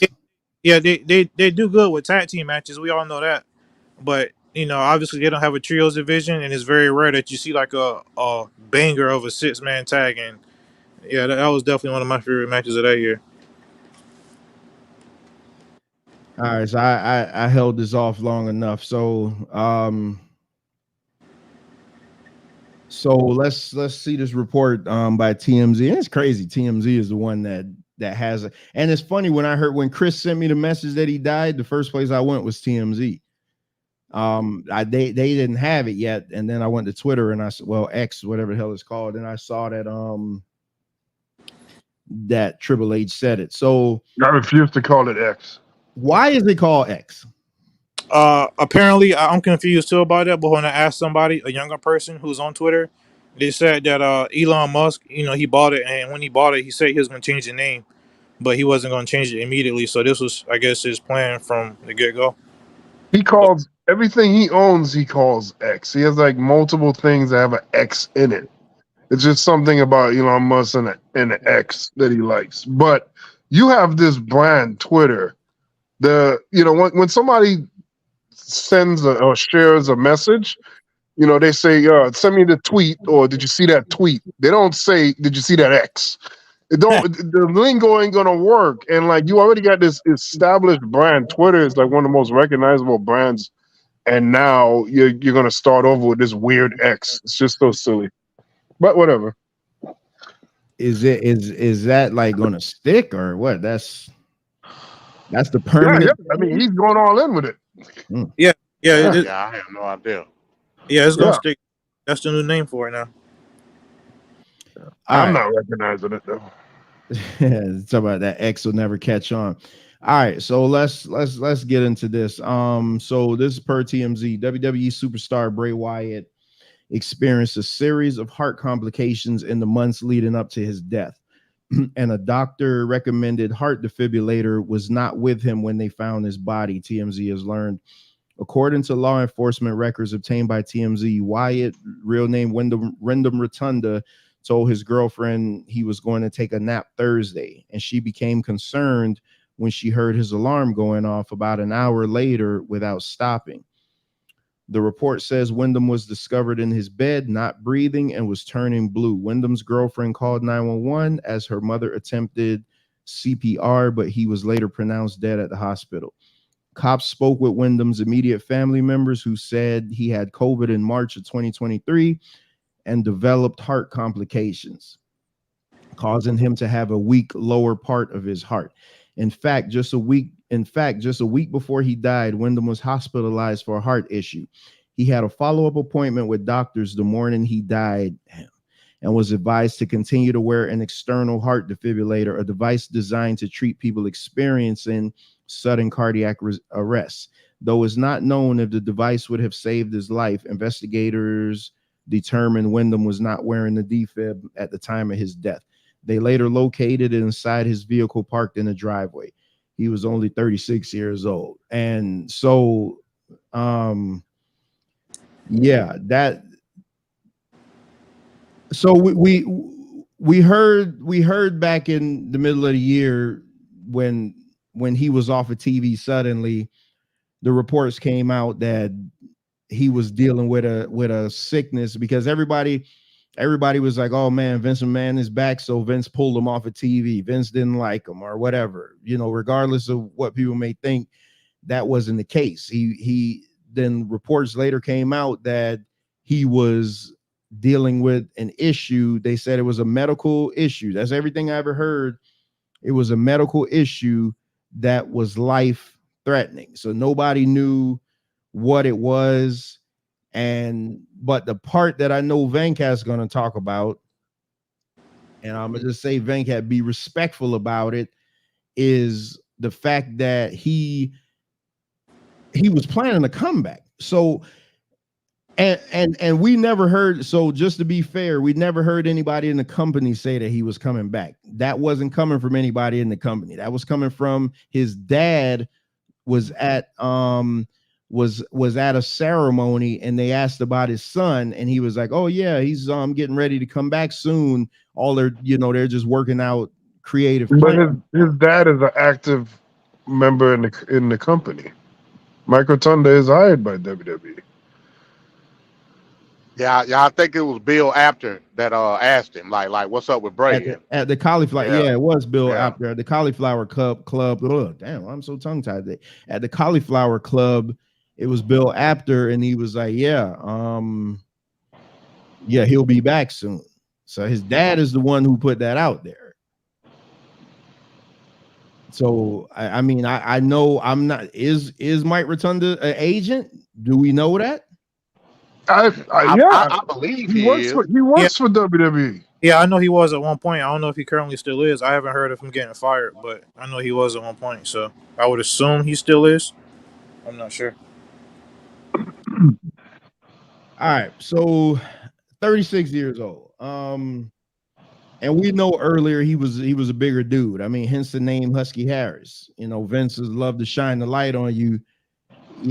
Husky Harris, 36 years old, but the guy did get in great shape. Like a big guy is just going to be big no matter what. It ain't like, if you're a bigger dude, you ain't going to automatically all of a sudden get like Donald Trump 215 pounds. Bray is like a big 300 pounder. You know what I mean? Like he's not a small guy. But he did get in great shape, and he was like in good wrestling shape. So, all right, who want to go first as far as just the being 36, man, with 4 kids, and yeah, it's tragic, man. Yeah, man. Like I said, I'm not gonna say much because I don't want to do no speculating. I mean, the man done passed. I don't want to try to do no speculating on it.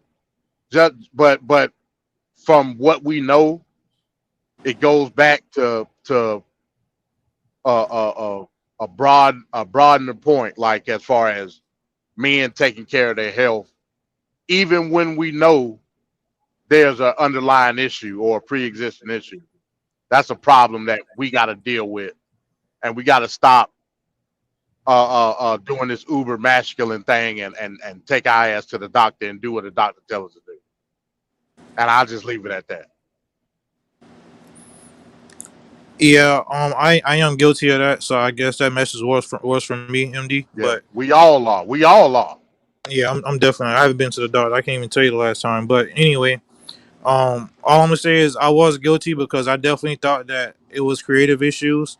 You know, I heard him saying that he had health issues, but I thought it was just BS, and I thought they were just covering up, you know, like a creative issue. So I was guilty of that, and that's all I'm gonna say about it.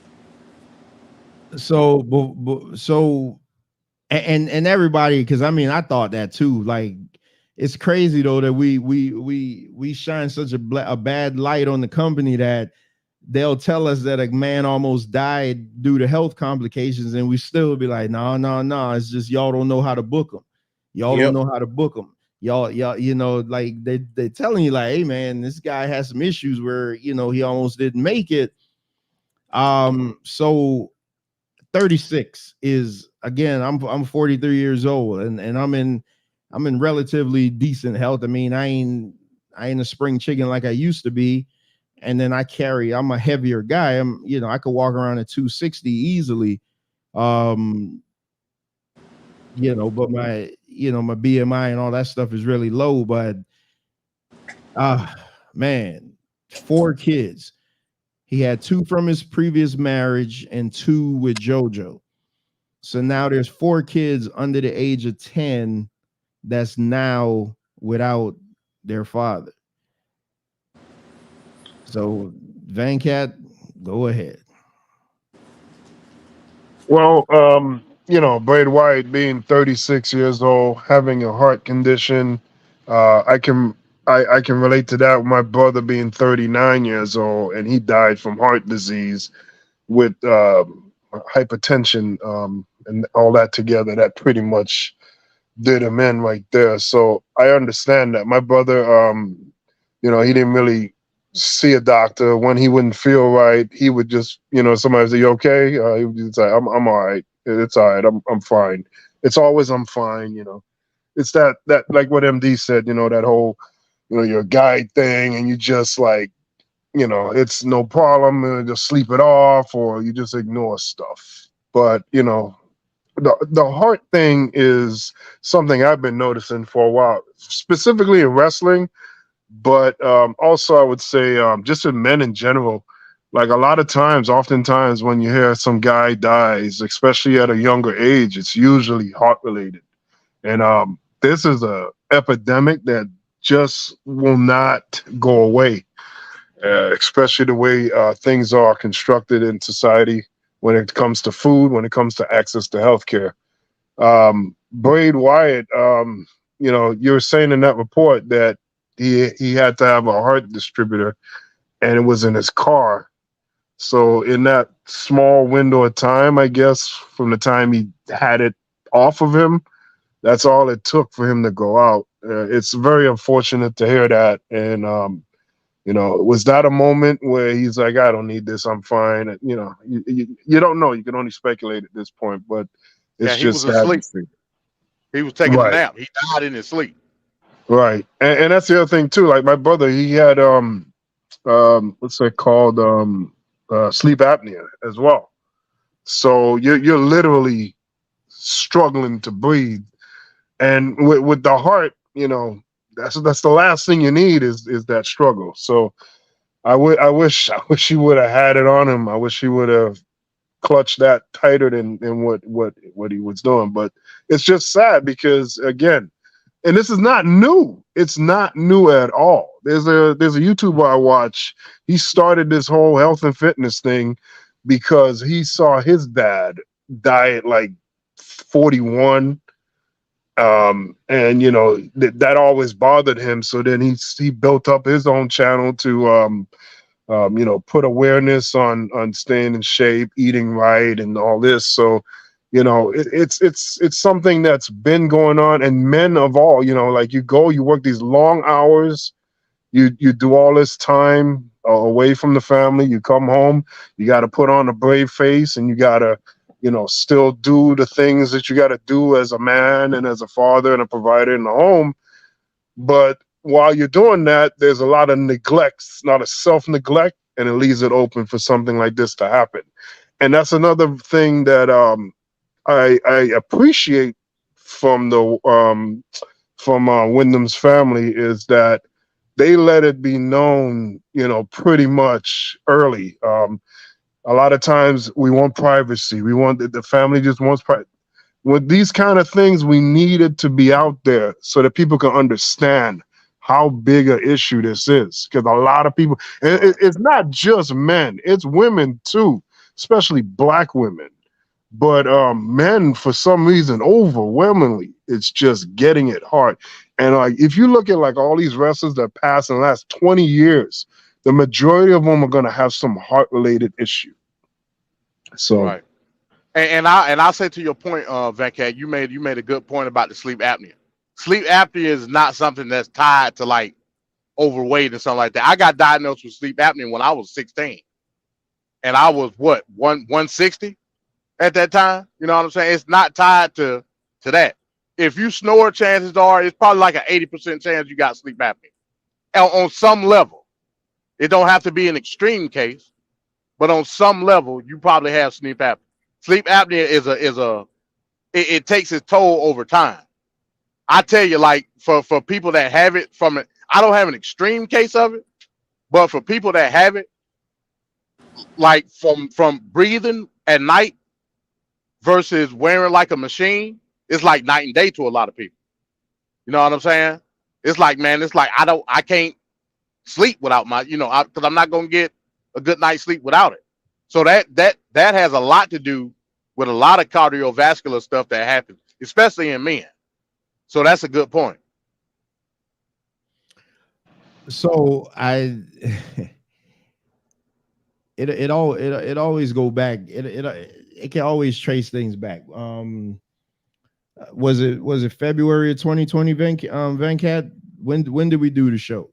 Or 2021? Yeah. We did the show 2022 last year.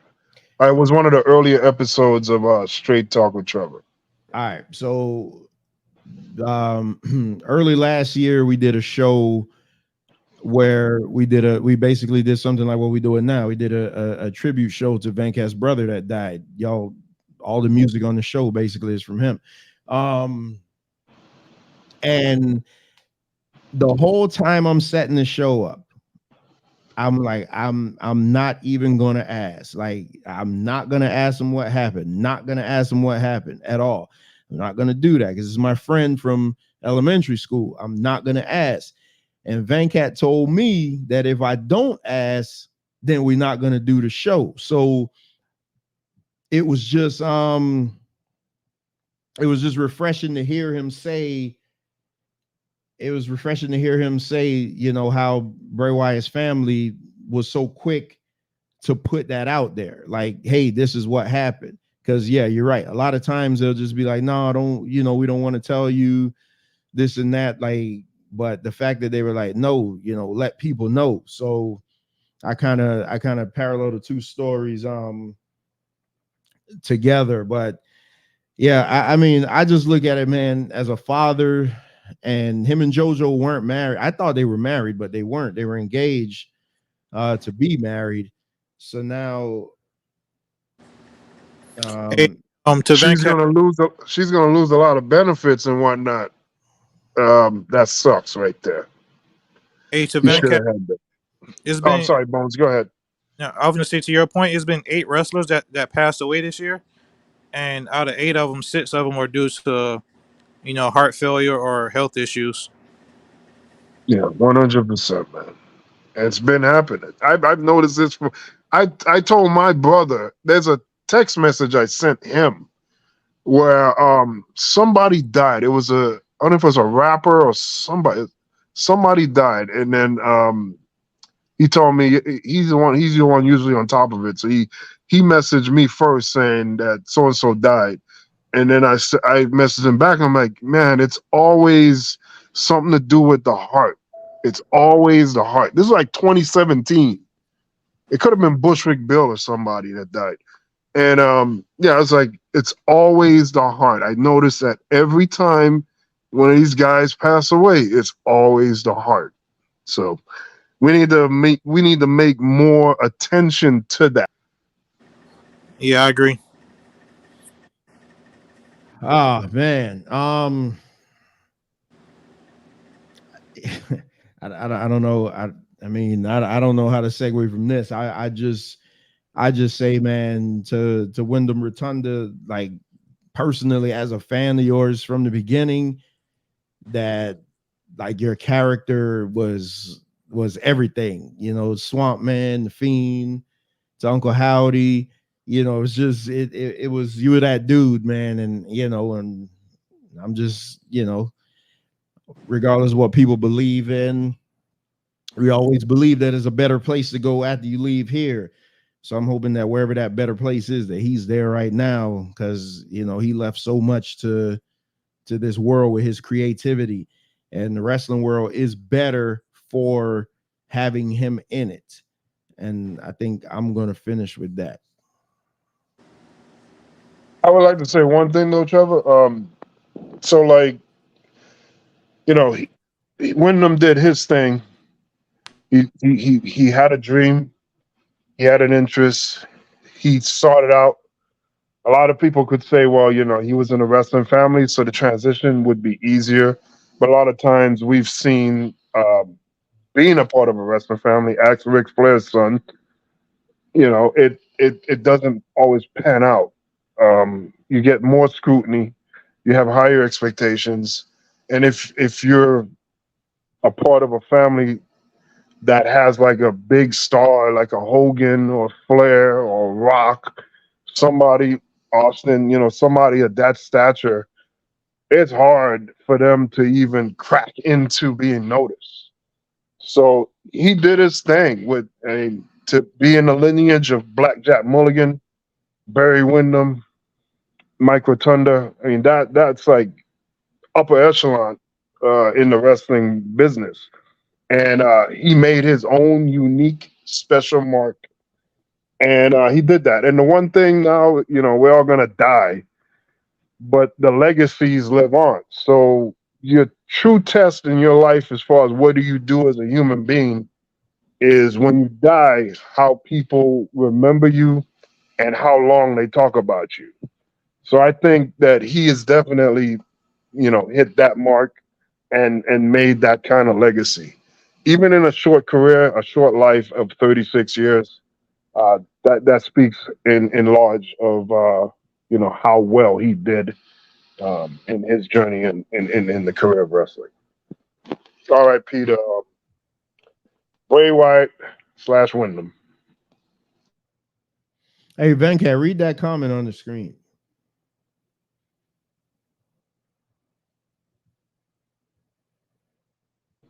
Oh, okay. I have my mute button on. Sorry. Venkat, can I ask you how uncomfortable were you to discuss that personal matter with the general public regarding your brother? Do you feel prevention could have been accommodated? I'm not uncomfortable. I can't be. The uncomfortable is him dying. That's the uncomfortable. So if anything, when someone passes away that you care about, make the death matter. Make it mean something.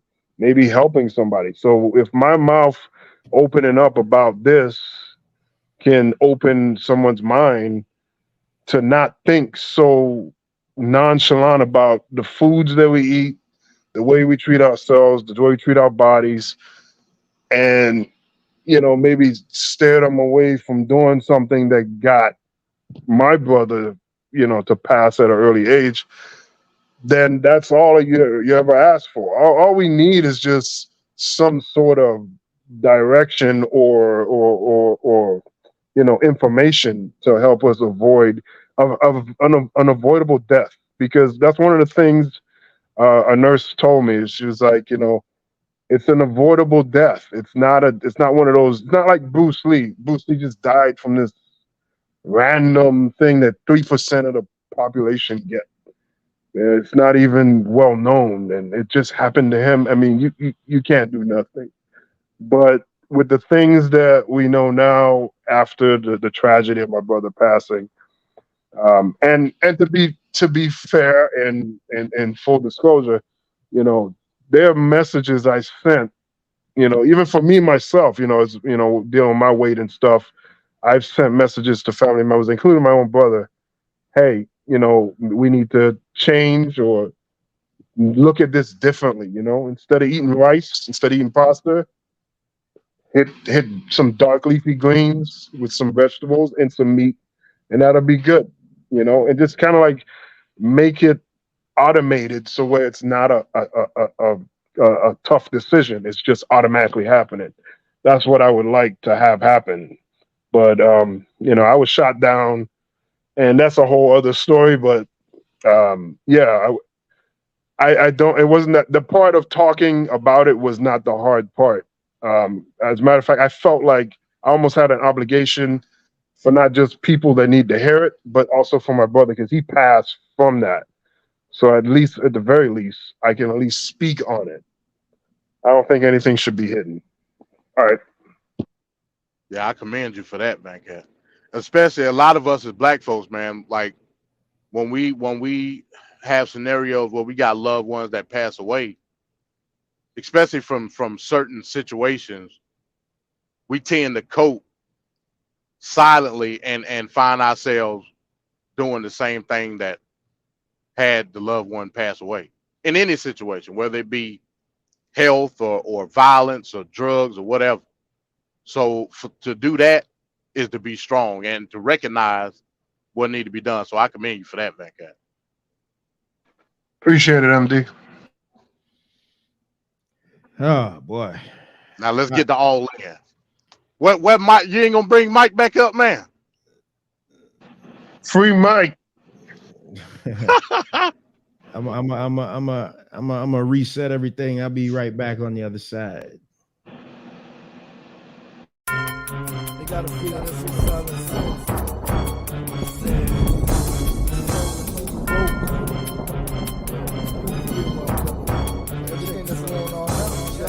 I can never make it rain, but fine, I make it drizzle. Digging for some change, I got some dimes and some nickels. I can never make it rain, but fine, I make it drizzle. Digging for some change, I got some dimes and some nickels. Give me the pennies, the nickels, the quarters, the dollars, the dimes. Give me the pennies, the nickels, the quarters, the dollars, the dimes. Give me the pennies, the nickels, the quarters, the dollars, the dimes. I'm broke as a joke and I hope I don't lose my mind. Give me the pennies, the nickels, the quarters, the dollars, the dimes. Give me the pennies, the nickels, the quarters, the dollars, the dimes. Give me the pennies, the nickels, the quarters, the dollars, the dimes. I'm broke as a joke and I hope I don't lose my mind. Just got paid, but I'm broke. You think that it's a joke? It's really hard to cope when you feel like there's no hope. When your funds running low and your pockets looking slim, you don't know which way to go or which way to begin. Looks can be deceiving. What gave you that impression? Live in my position before you ask me questions. Why you jumping to conclusions? Illusions is not healthy. Through all of the confusion, I can't find a soul to help me. Stand alone through the rain, stand alone throughout the drought. Look in my pocket for some change, but ain't a thing coming out. Bills piling up, collectors calling to collect it. All my money gone way before I get my check. Man, see, this is what we deal with. This the realness, this is life. See, all we know is strife, circumstance and sacrifice. It was written that possession is 9/10 of the law. But if I don't pay my note, then they gon' come and take my car. Give me the pennies, the nickels, the quarters, the dollars, the dimes. Venkat, where is my clock?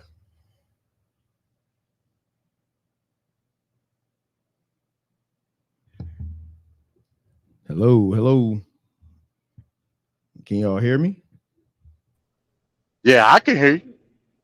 Oh, where Venkat? Bones, you there?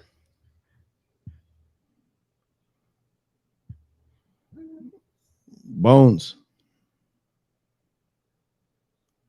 You unmuted, then you oh, now Bones fell off.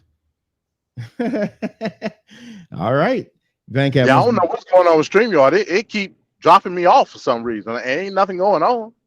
Okay, I thought you were just like in a bad zone or something. Nah. I had to get an external Ethernet cable so I could start putting my laptop in there and not just running off the Wi-Fi, just so it would be cool. Venkat. Hell, he probably went to go do the same. He probably went and did the same thing I did.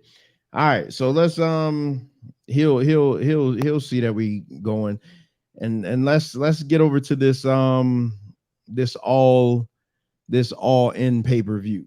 So first of all, before we get into the all in, just to give these guys a shot to get a chance to get back on.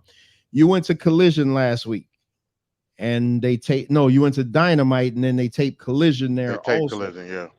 What was that show like? Hey, it was great, man. Like I had a good time. My kids had a good time. It felt more intimate in a way than like any WWE show that I went to. It almost kind of made me feel like it was because I went to a couple of ECW shows back in the day. It kind of felt like that, just bigger production. Now they basically cut like the arena in half is what they did. So when I was talking to you last week and you was asking me about what it looked like, in the arena, eventually it got packed in on the good side. Good side meaning not the hard camera side. There was literally nobody sitting on the hard camera side at all. I'm talking about several sections where the hard camera was at. Nobody was over there. So I'm like, that's kind of weird. But on TV, you wouldn't know that because the hard camera is looking at the crowd. You know what I'm saying? But in person, it was literally like half a bowl as far as like the attendance, people there. So it looked kind of wonky. That's why I say it was almost kind of like intimate because of that aspect. When they start taping Collision, they taped the main event first. So they taped the 8-man tag from last week first. That was the first thing after Dynamite. After that, half the people left. You know what I'm saying? Yeah. Half the people left. So we still sitting there. We watching all the other matches, the Orange Cassidy, the trios match, all that with Eddie Kingston. Half the people was gone by the end. Now, mind you, like when everything was over with, it was like past 12 o'clock. So I mean, I guess that had something to do with it. But I mean, hell, you pay your money for a show, like you want to, you know what I'm saying? I'm gonna stay until everything over with. Hell, I paid for it. AEW got a pretty penny out of me last week with Dynamite and All In. AEW got me. So what do their tickets normally run for a show? Now you saw where we were sitting, and you saw like the video. We got the whole John Moxley experience and all that. We were sitting the front row of the lower level. So basically we were sitting in between the floor and the first lower level under the mezzanine. So I paid, those tickets were $65. Can you hear me? Yeah, I can hear you. Oh. Go ahead, MD. Yeah, those tickets were $65 a piece. And like I said, they were good tickets, good seats. They had tickets there that was as low as $20. You know what I'm saying? Like, but they were essentially the nosebleed. But I mean, Gas South Arena is any seat in Gas South was good for a wrestling show because you can see everything, especially how they cut everything in half. Like you could buy any seat and you weren't gonna get a good view of everything. Go ahead. So who got like the loudest reaction of the night? I mean CM Punk, but that reaction was 50-50. You know what I'm saying? It was real 50-50. You saw the video. Yeah. It was 50-50. You know, but it was the loudest of everything. You know what I mean? When MJF came out at the end, that was pretty loud. Who else? Sting. When Sting came out, that was pretty loud. But yeah, overall, the CM Punk, that was the loudest reaction. But like I said, it was real 50-50. Real 50-50. So is is your experience there what made you buy the pay-per-view? Because when we were talking, you weren't gonna buy it. Yeah, I wasn't gonna buy. I say my experience there definitely had a it had a play in it. Plus, I wanted to be able to say, okay, you know, I went to the go home show. Now I'm gonna watch the pay-per-view. You know, I'm gonna bite the bullet and pay the $50 on Bleacher Report and get it. Like I said, AEW got a pretty penny. Hell, the tickets, hell, the damn the Bullet Club gold shirt. My damn kids got Bullet Club. These damn shirts $40 at the damn. So I was like, man. So they got me what $120 for these. Damn. Plus the tickets, plus buying all in. So yeah, they got me. I said, yeah. Dang, they got you. I'll tell you what, over 500 easily. Well, it wasn't that much. It was. Let me see. 120 for the shirts, 65 each for the ticket, plus the fees for the ticket. Yeah. So yeah, they got me for a pretty penny. I tell you what, I ain't gonna be watching All Out. Nobody gonna be watching that. So yeah, man. I mean, it was a good experience though, man. Like I said, the matches was banging. To me, the match of the night was well on Dynamite was the John Moxley Ray Phoenix match. You know what I'm saying? And I know you don't like John Moxley, but it was a good match. And like I said, the experience. We'll get there. Yeah, it was a good experience, man. If I had to give it a negative, for whatever reason, and it's pretty stupid to me, for whatever reason, they got 3 screens. So you got 2 screens on either side of the stage, plus you got the screen at the top. Why are you not showing the action on any of the screens during the match? Yep. Like it was time, like I said, I thought Ray Phoenix was genuinely hurt. I didn't know because I couldn't see what was going on. You know what I'm saying? Because I'm like, okay, so is Ray Phoenix hurt? When I saw they did the angle, I said, okay, they doing the angle. But a lot of stuff like stuff on ring, I don't know what's going on at ringside. All I see is Darby Allin going up doing a coffin drop and falling obscure. I don't know what's going on. You know what I'm saying? So they need to have a camera on the jumbotron for everybody to see. If you're not at ringside, you're not gonna see nothing at ringside. Period. And not in the arena. When we get to the actual all-in review, I'm gonna make some comments about their camera work because that that was atrocious. One of the negatives. Yeah, their camera work is terrible. Their cameras and their referees are horrendous. But so I mean, hell, and real quick, just to do their rating for this week on Collision was 552,000, which was up 14.5% from the previous week, even with it being a tape show. And I'm gonna just go on record now and say that was all MD being there. That I brought the Raiders up, man. MD brought the Raiders up. It's just like when I turn my camera on, the eyeballs just go up. It's like it's what it is. Venkat, you there? Yeah, I've been here. Yeah. Hey, Trevor. Hey, I just want to say 3 things about what MD said.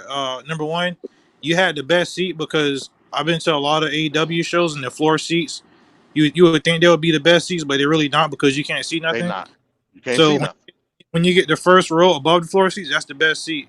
That's number 1. Number 2, it's always crazy to me too what you said about the hard cam and how they have fans missing on that side. I don't understand that either. I don't know because like when I went to Revolution in Orlando, they didn't really have people on the hard cam side, so I literally got up from my seat and just went and sat like in the 4th row of the hard cam side, and no nobody sitting there. But with WWE, I went to a Raw show, and they will not have one empty seat on that hard cam side. Like I was sitting somewhere, and one of the producers literally came and got me and Chris, and told us to go over and sit in that side because they wanted to fill up some seats or whatever. So they make a point, to fill up those hard cam seats, And I don't remember what my 3rd point was, but yeah, I'm glad you went, and it's definitely a good experience. About the jumbotron, because I heard you agree about. Yeah. Oh my God, bro, that kills me because when I went to a Dynamite show, I was sitting on the floor and I couldn't really see nothing, and they had 2 screens, like 2 LED screens, It was at James L. Knight Center, and literally both of the screens they will be showing just the AEW logo while they Yeah, fighting in I'm the. like, what are you doing? What are you doing? Like, Wow. and started chatting and stuff like that, and that really kind of took away from the experience a little bit. Overall, I had a great time, but they do that for a lot of these shows too. I don't know why they do that, but Yeah, uh, that's stupid. yeah, I noticed that All In though. It seemed like they had the action on the screen for the whole They time. did. They did. When you go to the Dynamite shows, a lot of times they don't do that, and even some of the pay per views too, which I don't understand. But yeah, that's Yeah, all I that's had to say. dumb. Dang, so I see the I see the brother how you say his name, Nirabon. I guess he was having issues, he fell off, but yeah, hit the link back and come back in when you're ready. All right, so I actually took notes on this show because I watched it. So I want to go through the matches. Everybody give their thing about the matches. I'm a run through my notes real quick. It won't take more than 2 minutes a match. I assure you that. So, and we got to talk about the elephant in the room, but we'll get there when we get to his match. So let's start out with this. First of all, how did the show look to you guys? Like, as far as the look of the show, not the show itself, just the look. To me, I was pretty satisfied with it. It didn't seem like they didn't go overboard, but they did, make it like a big stage feel. The LED Titantron was pretty good. The entrance was pretty good. The way they had the four pillars, over the ring, that was pretty cool. The LED, board so everybody can see.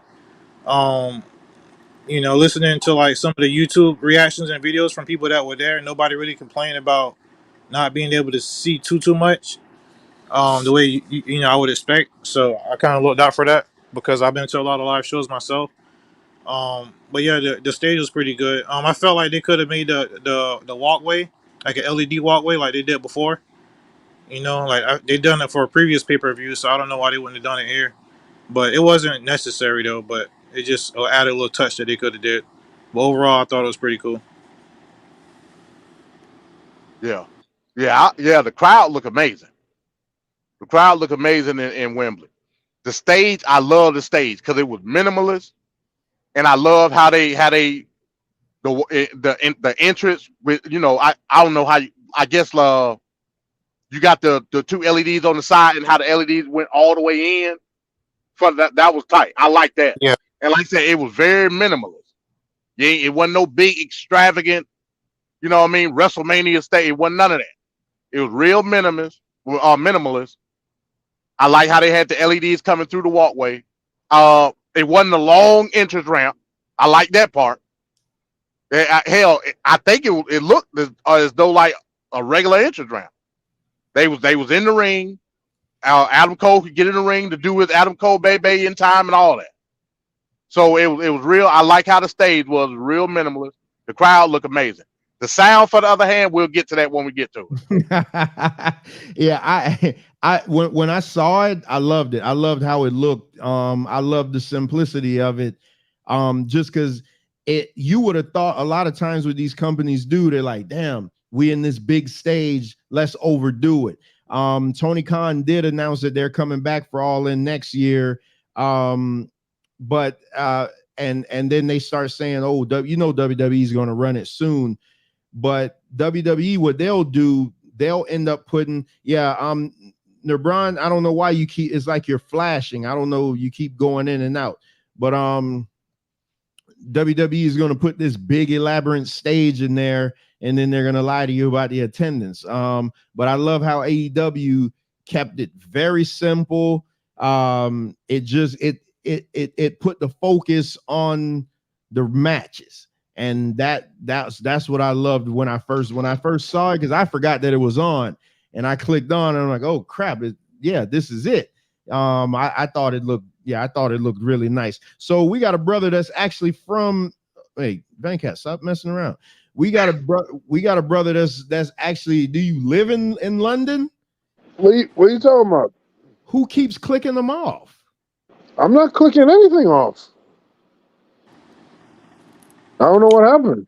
And while you're doing this, I will say that months after AEW announced that they were going to Wembley, that's when John Cena made his appearance at, I don't think it was SummerSlam or something like that, or Money in the Bank. Money in the Yeah. Bank, yeah. And he did that little promo. Oh, do y'all want to see WrestleMania in London? Like, I feel like they're just trying to copy AEW, man. Y'all had no intentions on putting WrestleMania in London before. Now that AEW done, put 81,000 in Wembley, And another thing I like too, Tony Khan admitted that we didn't sell out. It wasn't 90,000. It was 81,000. And it still set the record. But if it was And he said, WWE, they and would say it would thousands be. of those were comp. He would, if it was WWE, they would say, "Oh, a world attendance record of 100,000," and they would include the kitchen staff and the security detail and all that kind of stuff. But Tony Khan included that in his number also. He just said that they weren't. He just said that they weren't paid. He gave the number. He gave the number of everybody in the building. He didn't. He said that they weren't paid though. But for the fan record, it was 81,000. Just that. But if you add other people, it was more. They reached almost 90,000. They need to take WrestleMania to Africa. Venkat, what did you think about the What did you think about the stage? Yeah, it was great. I like the way the stage looked. I like the way the arena and the atmosphere look. I was so relieved to see it like that. I thought it was gonna be the same old schmegler, all that same stuff. It had a distinct look. That's why I had asked Bones on that last show, the pre-show, about them changing up the look, because that's one thing WCW always did. Like, you go into a different event, and it'll always have its own unique look to it. I think WWE doesn't do that either. Like, they'll do it every now and then, but a lot of times they go with the lazy route, and they just have a standardized look to their events. But WCW would have distinctive layouts and looks for the arenas. I like that more. Yeah, but AEW, that AEW event, I like that. I love the look of it. It looked like a premier event. It looked like it was something you needed to see. So that was good. All right, so hopefully Nurabon could get back on, because again, he was actually there. So I'd love to hear that firsthand account. So, like I said, I actually got notes on these matches. So for y'all interrupters that love to interrupt, just let me get through my notes first. I promise you, I'm gonna give you your time to go through the match. Oh, you're talking about me. Yeah, I'm gonna promise you, I'm gonna let you get through your match. Just let me say whatever notes I got. So first we got the 0 hour, which I didn't take any notes for these. Bones, I know you're gonna tell me who this Aussie Open team is, but you had the Ring of Honor champions Aussie Open defending their titles against Better Than You, Baby, and to my surprise, Better Than You, Baby won the match with after the kangaroo kick and the double clothesline. They won it for Roman. All right. Aussie Open, they're part of Will Osprey. It's a trio team with Will Osprey. I thought this match was pretty cool. I was surprised that when they first announced that they were going to do this in the buy-in, I was pretty surprised. But the reason why they did it is just to get people tuned in and to put butts in seats from the beginning of the show. So I understood it, and overall I liked it. MJF, he tried to hit the kangaroo kick a few times and missed it. Like on previous AEW shows. So he finally hit it. In this match, he got a good pop. They hit the double clothesline. It was pretty good, and they got the belt. All right, so I see. How you say your name? Nurabon? Naruban. All right, so and you're in London? No. I'm in Toronto. So that's where I knew Ricardo from. So no, we hung out like back in the day. He was a friend of my cousin. But no, I traveled from Toronto to London to see Allin. Wow. How long you been a wrestling fan? So that's a funny thing. So I was actually like a huge fan from like, I'd say like Attitude Era, I was like more a casual fan, but then like I was a big fan from like 2002 to 2011. But like 2011 was like so bad, and I just stopped wrestling for 11 years, and then CM Punk came back. I saw what AEW was about, and I got hooked right back in. So is this the first AEW event that you've gone to? No, so I went to All Out last year in Chicago, and then I went to both the Toronto and both the Dynamite and Rampage in Toronto, and then I went to Collision and Forbidden Door in Toronto this year. So you're no WWE, just AEW? No, I watched I went to SummerSlam, but like I'm not like I'm not. I mean, I'm not. I don't watch the WWE TV every week. I stopped watching it now. But like I watched SummerSlam. I went to SummerSlam. Like I watched everything in the lead up and the fallout to WrestleMania. But like no, I watch AEW every week without fail. So before I start questioning you about All In, just let me ask you this one question. Tell me how right I am that Cody Rhodes should have beat Roman Reigns for the title at WrestleMania. I don't know about that. Thank you. Yeah, I don't know. I don't think like I thought he should have won, but then kind of looking back, it's like if this was any other year, if like Roman had one title, Cody should have won it for sure, 100%.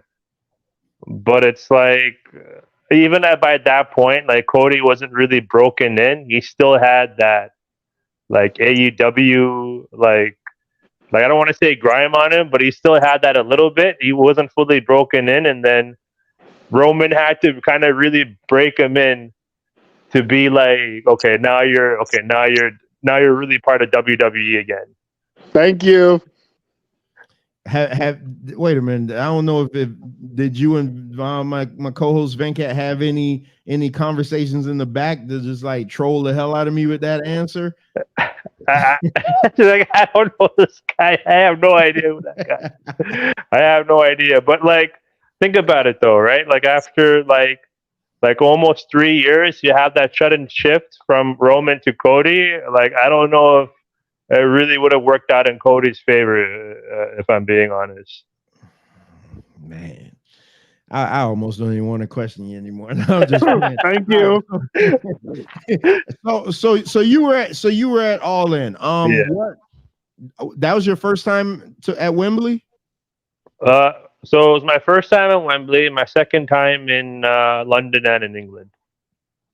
So what was the atmosphere like? Like, I mean, because on TV, we're watching it on TV and it just looks amazing. Like that's the place where you want to be. What was it like actually being in the building? Oh, it was unbelievable. It was like it's just like you can't describe it. You can't put that into words. Like there's like I even went to the other side of the arena just to check it out. I'm just like, whoa, this is actually like crazy. Like this is actually nuts. And yeah, like I don't know. Like I don't really know what to say. Like you can't put that into words. How close were you to the ring? I wasn't that close, to be honest. I was like at the 200 level, so I could see the ring, but like one of the pillars was like, obstructing the view. Okay, so I've been to a lot of wrestling shows, but I've never been to one in a stadium. And you know, so I go to wrestling shows where they can hold like 20,000 seat arenas. So there's never really a bad seat in the house. There's no bad seat in the house. So would you say the same for that outside of your view being obstructed by the pillars? Yeah, there are some bad seats. Like there are definitely some bad seats. Like if you're maybe at the far end of the floor, maybe. And also there was a seat, like there are some seated seats where the hard cam crane was like basically covering everything. So there are definitely like some bad seats there, but like the screens they did a decent job of like showing things if you couldn't see the ring. So my last question about this, who got the biggest reaction of the night?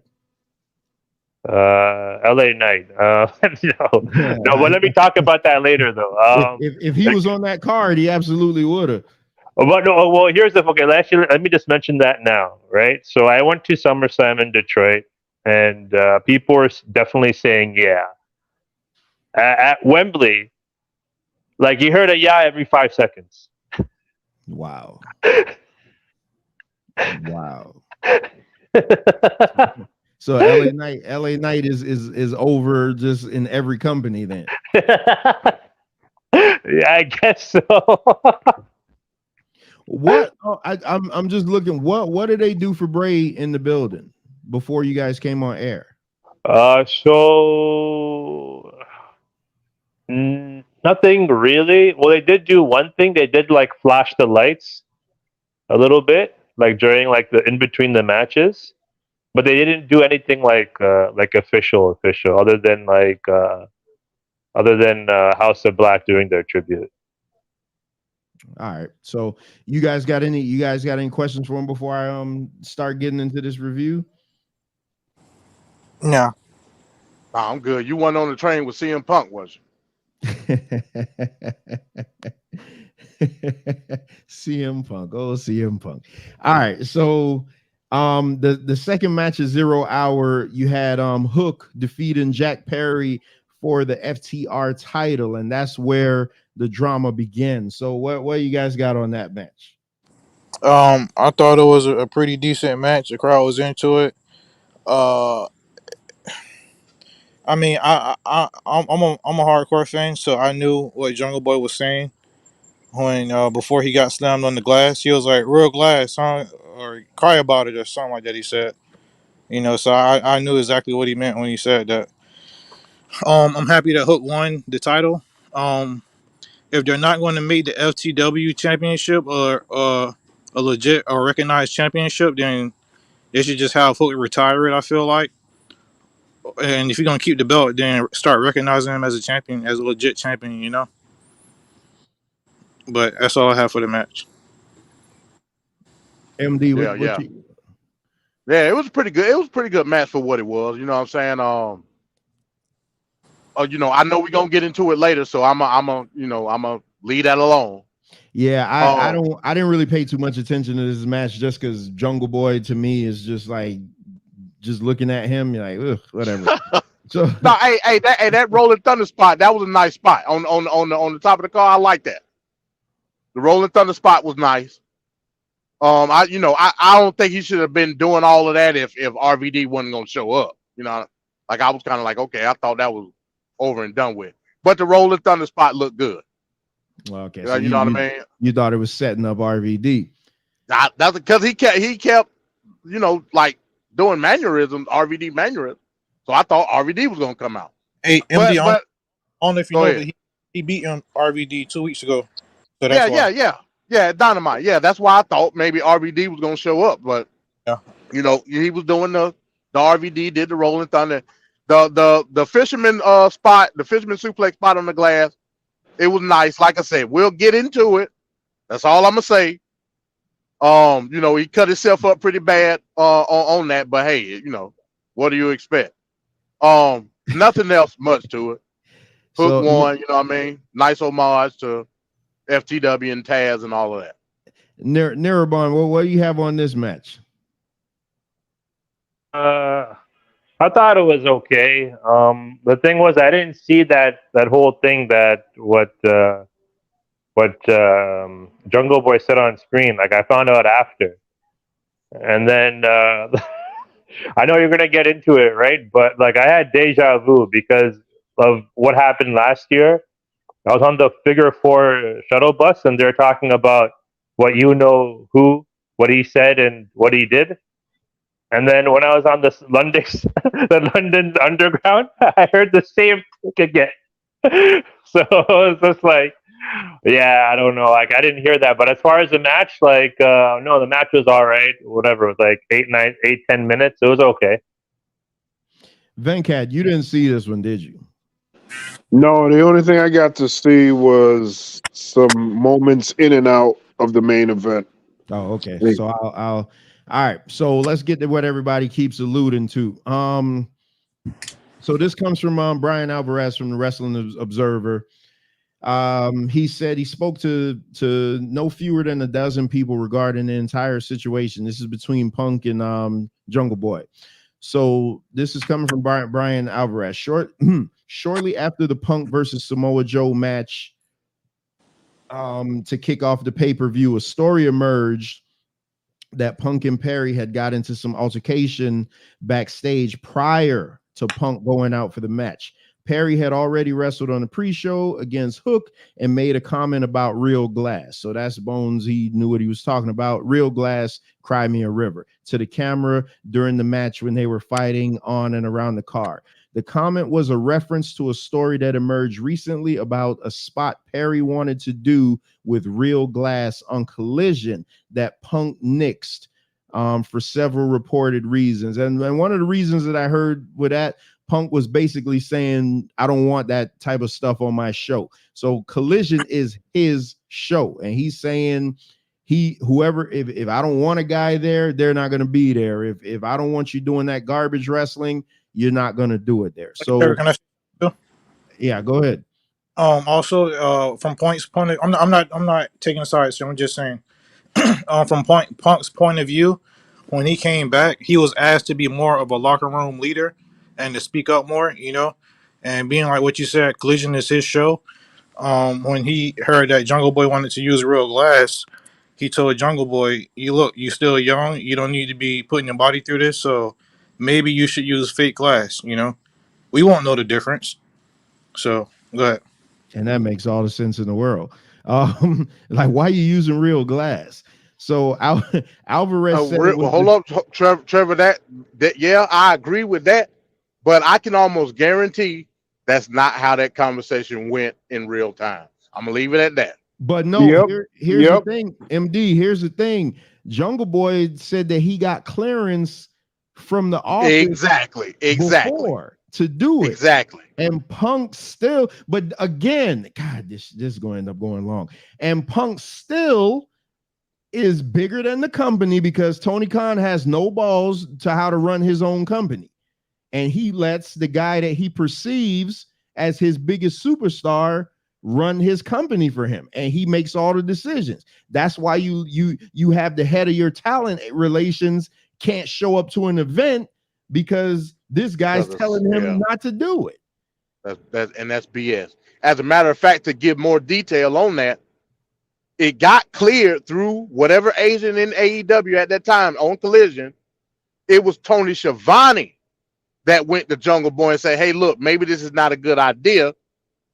Jungle Boy told, well, I keep saying Jack Perry told him, hey, look, I already got it cleared. Then Tony Schiavone went, now this is per the report. Tony Schiavone went to talk to CM Punk and told him, hey, look, go talk to Jack Perry and tell him this is not a good idea. And I can pretty much guarantee you, based on the way Jack Perry reacted, that CM Punk said it in a condescending way. Moreover, he also went to Nick Hausman, his friend, to leak the report when it happened to try to downplay Jack Perry's decision.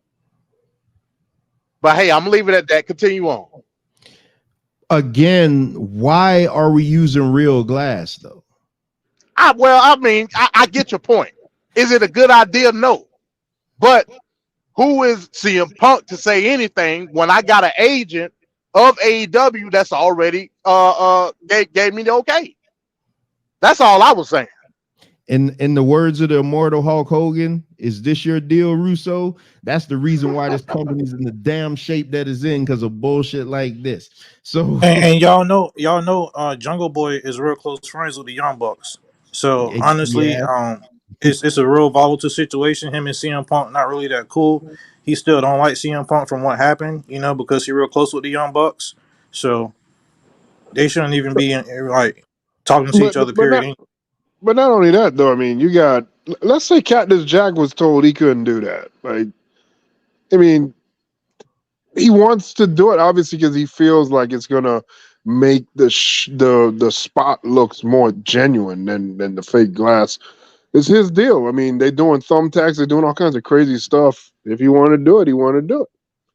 Why does CM Punk think he's above everybody? Why are we using glass?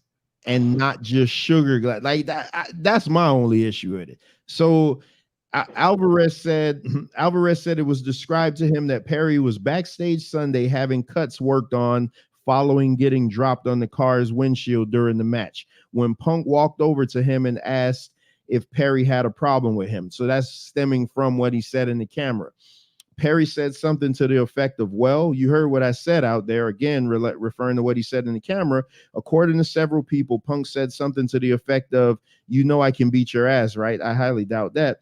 This was a quick incident, and nearly 100% of the people Alvarez spoke with say Punk made the comment and either shoved or pie-faced Perry and then put him in the guillotine headlock. Yeah, right. It was immediately broken up. It was immediately broken up soon after. They got close enough to Tony Khan. That news came out today that Tony Khan actually witnessed this, who was in the gorilla position. That monitors were apparently knocked down onto Khan. Again, but Khan ain't got no balls, so he don't know how to run his own show. Didn't Khan say that he has to find out more information? There needs to be an investigation. I was going to get to that. I was going to get to that when Trevor was done reading, but Tony Khan was right there, bro. He could have there. He shouldn't let that happen. I can't defend that. It's inexcusable. You know, you got to take control of your company. This is a repeated offender. Like I said before, everybody knows them two don't get along. So as soon as you seen CM Punk walking over there, you should have jumped up from whatever you was doing, threw off your headset, and broke it up. CM Punk is not the biggest star in AEW. And with his age, his stock is lower and lower. And then you add his attitude, and that's going to lower it even more. But he's not the biggest star in AEW. Well, who is, though? He's not bigger than MJF. I'm sorry. He's not. He's not a bigger star than it. MJF is more valuable to AEW than CM Punk. And the numbers from Collision proves it.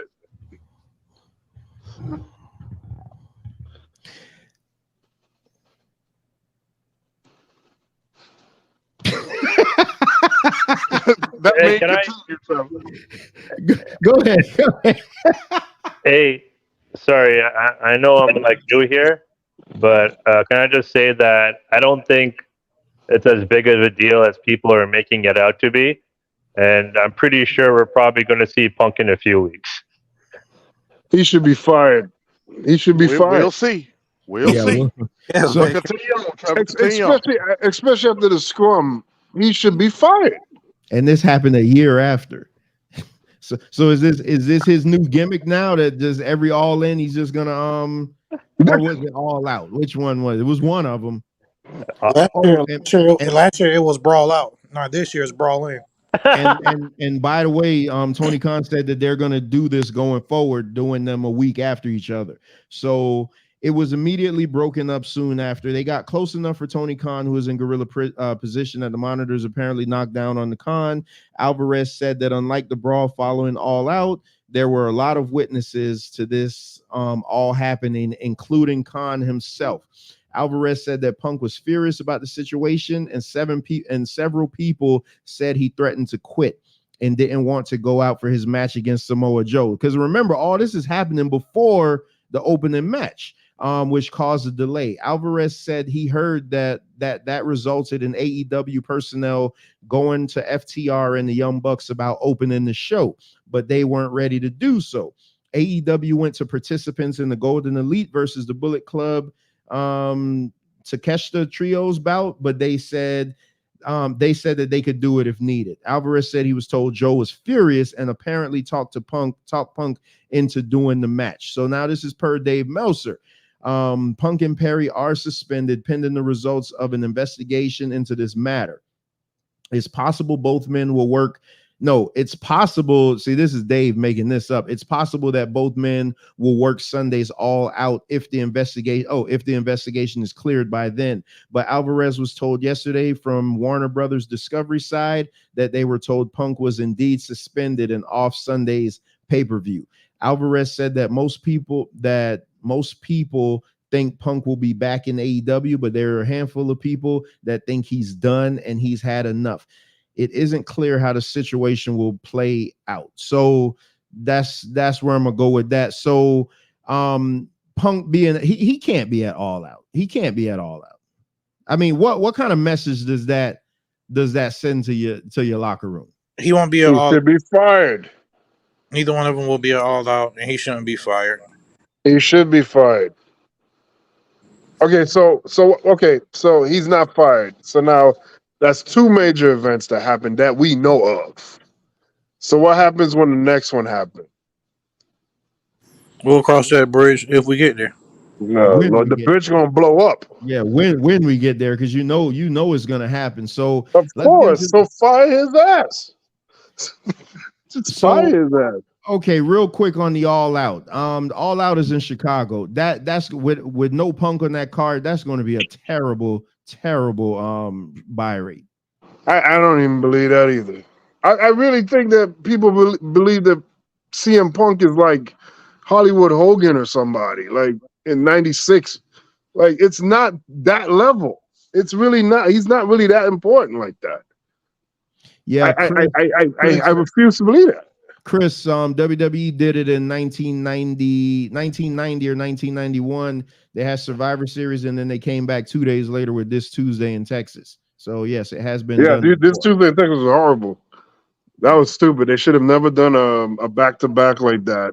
That was the quality of that pay per view was horrible.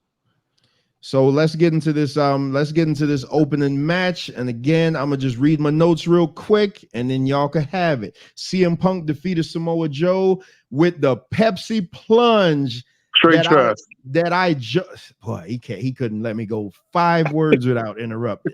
With that, I said that there was no way he'd pull out this move, but it'd be funny if he did. Venkat sent me a video earlier today. Y'all got to go look at that. Steven Richards breaks down how terrible the Pepsi plunge was. So this is my real quick notes on it. It was an old school style match. Both men looked great. See, I gave them credit because they both did look really good in that match. CM Punk hit a Rana and Joe landed right on his head. I thought the match was over right there. Joe rolled outside and Punk went for a move off the apron and Joe baited him in and splat. He fell right on his face. Great game of possum by Joe, I wrote. Punk had a nasty gash on his head. He was bleeding like crazy after that. I didn't see how it happened, but I'm assuming that it came from that. The finish came when he bladed. He bladed, Trevor, because he rolled under the announcer's desk. But was it supposed to be from him splatting on the mat?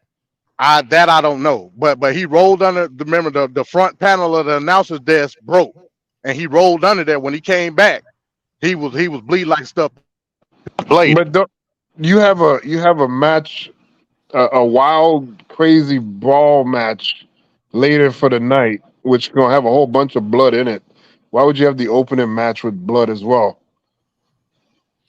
You're pretty much because of the kind of feud it is, Venkat, and this is just nah. It's an opening match, man, and I don't know. There's gonna be buckets of blood with all those guys in that wild match. So let me get my last sentence. The finish came with both men at the top turnbuckle and Punk busting out the Pepsi plunge for the 1, 2, 3. I was more shocked that he did it, but when I went back and looked at it because of the video Venkat sent me, it looked like shit. And he shouldn't have did it. He has to go to using the Anaconda Vice or the Koji Clutch. He has to do one of those moves because that Pepsi plunge doesn't work on a guy that big. Hey, real quick, Trevor, I got to say this before you move on. If you go back and look at the end of that match, after he did the Pepsi plunge and pinned Samoa Joe no-sold that move. He rolled out immediately and walked to the ramp. I saw it. He probably was pissed from what happened earlier. Exactly. That's what I'm saying. He immediately rolled out and just walked out as if nothing happened. All right, y'all got it. I told you my notes is short on these matches, so y'all got it. Continue on, Trevor. Let's get through it and then we'll go in. Well, no, I'm saying I want to just give them and we go match to match because it wasn't that many matches. I just want to give my thing and then y'all rock out on each match and then we move to the next one. Okay. Well, yeah, that's all I have to say. I think Samoa Joe was pissed off. Yo, can you hear me? I think Samoa Joe should have won that match. I That's think what I it think. would That's have what been a I better think. story. Samoa Joe should have definitely won that match. Do you guys want to know an interesting thing? So Samoa Joe got a bigger pop than Punk in the stadium. Yeah. Go ahead, my Wow. bad. People don't really. That's why I said Tony Khan is the one that thinks CM Punk is his biggest star. But wait a minute, I just said he's not, and you laughed at me. But whatever. I mean, come on, I'm going by what the owner of the company says. That's all I'm caring about. When I give my final thoughts, you're gonna hear that I agree with you. Okay, go ahead. I mean, God forbid, just to interrupt me. It ain't. I mean, go ahead, man. What y'all got on this match, LeBron? So you said CM Punk ovation wasn't as because on TV it came off like he got a pretty good ovation. No, I'm not saying that he didn't get a terrible ovation. That was just, but definitely like Joe's ovation was much bigger. Yeah. My biggest takeaway from this match was Punk playing heel and like the crowd kind of turning on him, and they were definitely cheering for Samoa Joe a little bit more in this match, and Punk doing the whole Hogan thing where he did the leg drop. You know, he did like the little Hogan taunt, the leg drop, and then Samoa Joe, no soul something, and then got up, and then he started hulking up, and then pointed at Punk. So that was interesting to see. And shout out to Trevor because he did call for the Pepsi plunge. And as soon as it happened, he texted me, and I was like, "Damn!" As I was texting him, he sent me a voice message basically. But yeah, shout out because he did call it, and it was terrible. I can't even lie. Why would you do that to a 300-pound man? Bro, he shouldn't have did it. He shouldn't have. He should have did Anaconda Vice and just put Samoa Joe to sleep. Yeah, I agree. I mean, Anaconda Vice or the Koji Clutch, he should have done one of those two moves. The Koji Clutch is actually a fresh ass move that he did in WWE. Because he can't hit the GTS good. He hadn't hit a good GTS since he's been back. And obviously he can't do the Pepsi plunge anymore, especially on a guy that's that big. And Samoa Joe could have got hurt really, really bad. Yeah, I agree. All right. Any more thoughts on this before we go to the next one? Nah. Not. All right. So what I heard though is that the match is genuinely good. Yeah, the match was It's really just good. questionable the ending. Yeah, the finish was questionable, and the finishing move for me. Right. The match was really good though. That was his best match back since that I've seen. Which knowing everything that happened before it is crazy. Like you wouldn't have thought that you thought he would have went out there and dogged it, but he didn't. I'm glad that he didn't, because Samoa Joe probably would have beat him half to death in the ring. That's probably what would have happened. He probably wanted to go out there and dog it, and Joe was like, "Hey, all right." So the next match we have Bullet Club Gold and Takeshita versus the Golden Lovers and Hangman Page. And Bullet Club Gold and Takeshita went over in this match. So Jim Ross, what I loved about this is Jim Ross. I've typed Jim Ross with the old man commentary was great. So Jim Ross was just shitting on this whole match the whole time. I love I love how he pointed out that there were too many men in the ring. He kept saying, he was like, ref, you use your damn authority. There's too many men in the ring. He pled with the refs to disqualify somebody. So now here's the thing again. Everybody says I hate AEW. Listen to this next statement. Kenny Omega is great, and Jay White is too good to be with that other guy. There was a lot of missed dives. Oh my goodness, they botched a lot in this match. Great fast-paced spot fest. The ending came with Kenny killing everybody with knees. I mean, he was killing everybody with them damn knees. And Takeshita used his momentum for the surprise roll up with the tights. So I thought that match was really good. To me, Kenny Omega stood out. And Jay White stood out, but them other guys are just pieces. Why you hating on Juice Robinson? He's not good. Man. He good. He good on the mic. He misses a lot of moves, man. He misses moves like crazy. It's not just Juice Robinson, it's rock hard Juice Robinson. Get it right. Yeah, we'll see why later, but this match was good though. I'll tell you one thing, man. Takeshita is a future AEW champion, bro. Like for his size and the way and his style of wrestling, like he good, man. He from what I saw in that match, and like I said, this is me emerging out of my AEW fan. I think this last week it got me feeling some type of way about AEW. I don't know. I guess because I went. I don't know. But Takeshita, he got one of the best. Like his forearms look like they genuinely hurt. Like Takeshita ain't no joke, and he fast. Yeah. So to me, the standout was Takeshita. That's me. I think he a future champion. Yeah, I was a huge fan of this match too. And to MD's point, if you notice when Takeshita, when he runs and bounces off the ropes, I don't think nobody faster, honestly. Like he has so much momentum when he's bouncing off the ropes. You know, like next time if y'all watch him wrestle, just pay attention to that. But I thought this was a real good match. This was a setup to All Out. I figured they would do Omega versus Takeshita at All Out. I think that's going to be a banger of a match. I'm looking forward to it.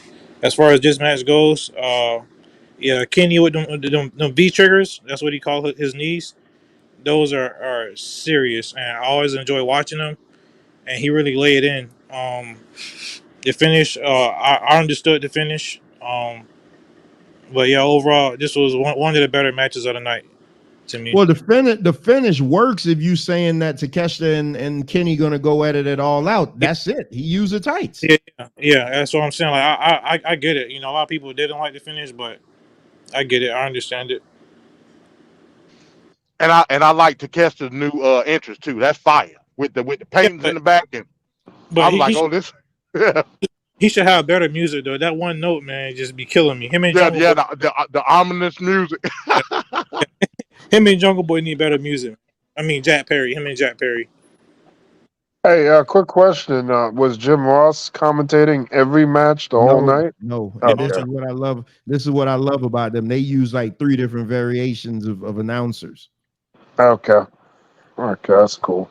Yeah, I love. I'm surprised though that Jim Ross would do this match of all matches, but just so he could shit on it. But it was good. It was good. It was. Did Jim Ross did the main event? He didn't do the main event, did he?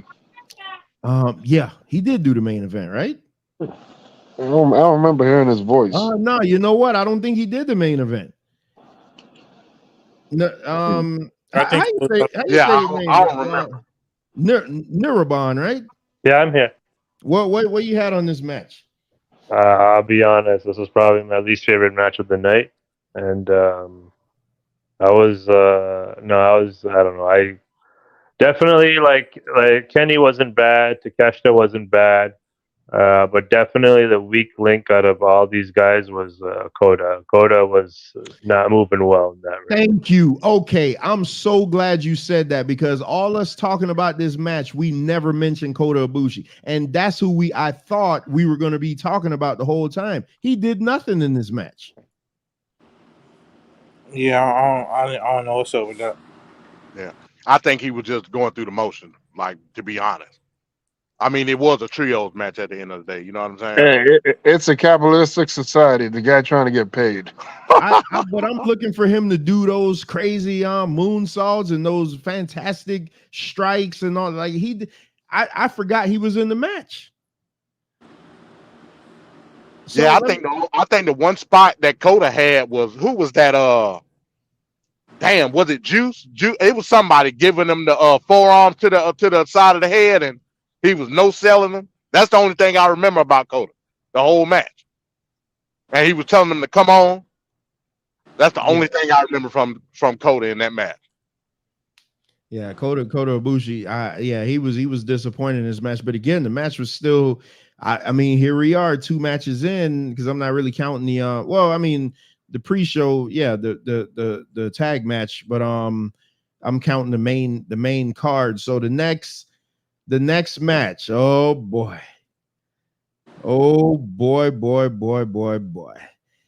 FTR versus the Bucks. And I love somebody on commentary said that FTR reminds them of the Midnight Express. I just loved when they said it. So I'm gonna say this, and this will be the only negative thing that I say about the Young Bucks tonight. Their music sucks. Hey, you know what? As a matter of fact, the majority of the people on this card, their music sucks. Except for MJ. I love MJF's grimy scumbag music.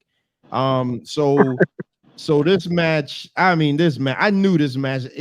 If there was going to be a match where I was just going to be like, boy, this was it. This was it to me. So my notes on this, I said the Bucks kicked out of a spike pile driver. What the F? Then I said FTR kicks out of a spike pile driver. What the F? The Bucks go for the BTE trigger and miss. FTR hits the FTR trigger, then a shatter machine for a 2.8 count. Wheeler, I never seen him do this, hit a springboard 450 and missed. What the hell is he doing? Their slogan in WWE was no flips, just fists. What the hell is he doing? A springboard 450. So the Bucks hit another BTE trigger and their own shatter machine. I thought they had it. They got me right there. When they hit that trigger and then hit the shatter machine, I was like, oh boy, the Young Bucks just made a believer out of me. So what does Dax do? He turns around and hits a super kick. And then FTR lands a shatter machine for the 1, 2, 3. What I do love is that they both went for the power and glory spot. Both teams did it, and both teams missed it at the same time. And so at the end, FTR extends the hand for extends the hands, but the Bucks refuse. Fantastic. Tag team wrestling is the best wrestling, and that match was fantastic. You gonna stop hating on the Bucks now, Trevor? Hey, I ain't gonna hate on them for this. I tell you that. And you know what I loved about it? I can't even remember the super kicks that they threw because they were so few and far between. Yeah, I can't remember them.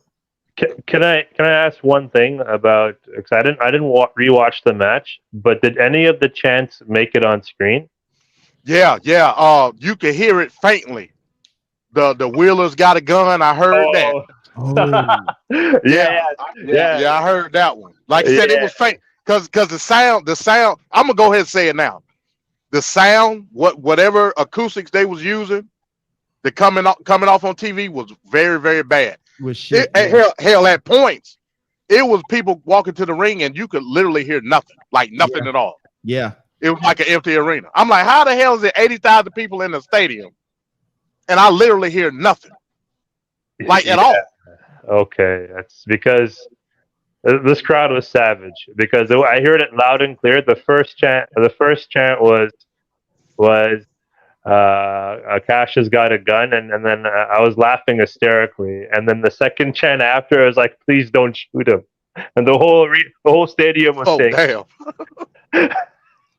See, I was watching it on my computer. So normally I'm watching on my TV, but I was watching on my computer because I was looking at it through nefarious ways. But so I wasn't getting the full sound experience. So I didn't hear pretty much anything that was going on. Yeah, it was faint, but you could hear it. You could hear it. But it was real faint. Yeah, this was match of the night, Trevor. It was match of the night. I ain't no ifs, ands, or buts about it. So over the main event. I'm leaning to it, MD. I'm leaning to it, but I don't know, man. Y'all gonna be so shocked when you hear this. See, I don't like the finish of the main event. We'll get there when we get there. Yeah, I'm leaning to it. I'm leaning to this being match of the night. It's my match of the night. That standing switch spot with Dax and Matt Jackson. That was a perfect 10. The standing switch with the Northern Lights and then the German and then the North. I was like, man, They going in. Yeah, it was. Hey, I wanted to hate it so bad. You know when I'm watching it, I'm like, man, FTR gonna carry these two bums. And when I'm watching it, I'm like, man, nah, man. It got to a point where I wanted the Young Bucks to win the title. It got to a point where I'm like, when they hit that shatter machine, I jumped up and I'm like, oh shit. I wanted them to win the title. That's crazy. Yeah. Man, they got me. Go ahead, Bones. You finna say something? Yeah, I was gonna say I thought this was a real good match. I ain't really got too many complaints about it. Despite power drivers, it was pretty cool. I was looking for the super kicks because I knew Trevor was watching. I think I counted maybe like 5 or 6. I didn't count that many. I wasn't really keep count, but they wasn't in succession. It was far and few between. So I appreciated that. I'm glad FCR did win. I feel like they should have kept the belts. They do have tag teams that they can face. Obviously, they're not on the level of the Young Bucks, but I feel like they should literally just run through the whole roster and just beat everybody, like beat every tag team, But that's all I have to say about that match. I enjoyed. Oh, by the way, I won't spoil it, but they already got the 2 people who's gonna face FTR next. Who is it? You want me to spoil it? Yeah, you might as well. Yeah, I don't know. I don't know if people like this, but it's gonna be Chris Jericho and Sammy Guevara. I'm okay with that. I could see it. I could see it. And how do you know that though? Like, I stopped watching because I got to go at like 9:25, but I was watching Dynamite. Okay. Oh damn! I forgot Dynamite. Hey, have they? Well, no. I guess I'll wait and see. Did Tony Khan say anything at the beginning of the show that you know of? No, he didn't say anything. It was they did the recap of All In, and then they went into Moxley and Commander. Okay. All right. Well, Venkat, you didn't see it, so you don't have nothing to add to this one. All right. So it sounds great. It sounds like it's something I need to see. In the match that I was supposed to absolutely hate, but I didn't. The Stadium Stampede. So I don't have the names of everybody. So Bones, I know you're a name leader, so you can go ahead and name everybody. Hey, wait a minute, Trevor. What's up with the cards, man? I don't. Oh yeah, what a graphic set. I'm reading off my notes. Hey, you worry about Take politics. I'm reading off my notes. What is that? I mean, I'm just saying, we should have our graphics up, Nah, I mean, Bones, go ahead and run the names down because he's been cold all night, but Trevor been cold hearted. All right, we got for Blackpool Combat Club is Wheeler Yuta, Moxley, Claudio Castagnoli, and then the debuting Proud and Powerful, which is Santana and Ortiz. So that's the 5 versus it was the Best Friends, which is Chuck Taylor and Trent Beretta, Orange Cassidy, Eddie Kingston, and Pentagon. All right, so wait a minute, did you say Orange Cassidy? Okay. Yeah. Okay, because y'all better not sully the good name of Orange Cassidy. so on this match, a match like this is too crazy to take notes on. But here's what I got. So I love how Eddie Kingston just came out and immediately went after Claudio. I could respect that because if you don't like somebody and you're in this type of match, don't come out and have a lockup with them. He ran down and they immediately started fighting.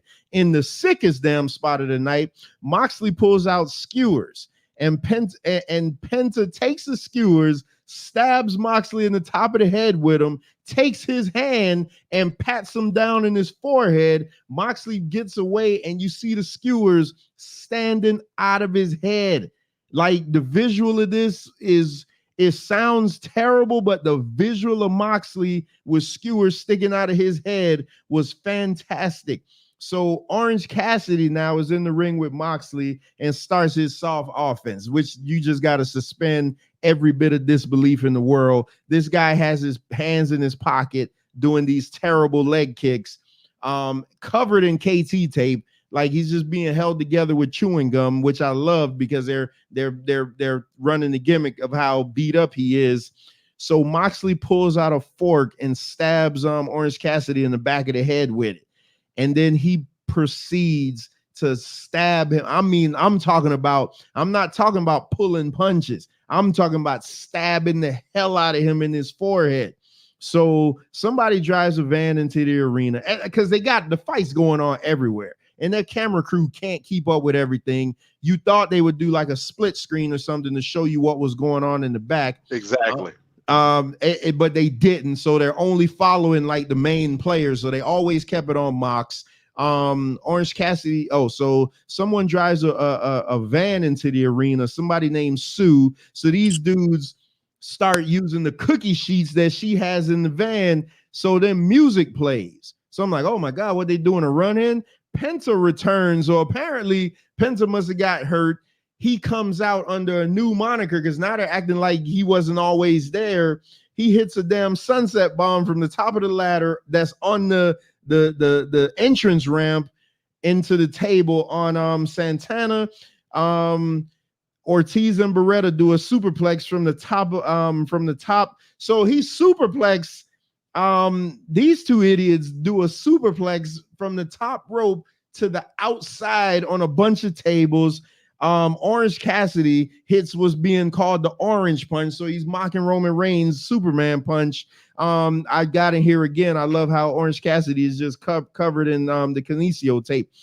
Orange Cassidy tapes his fist backwards. So the sticky part is exposed to the outside, dips his hand in glass like on the American Kickboxer, and goes and delivers the orange punch. He tried to deliver the orange punch. Mox stopped it. Eddie Kingston comes back in like a madman, swinging chairs, giving props to Terry Funk.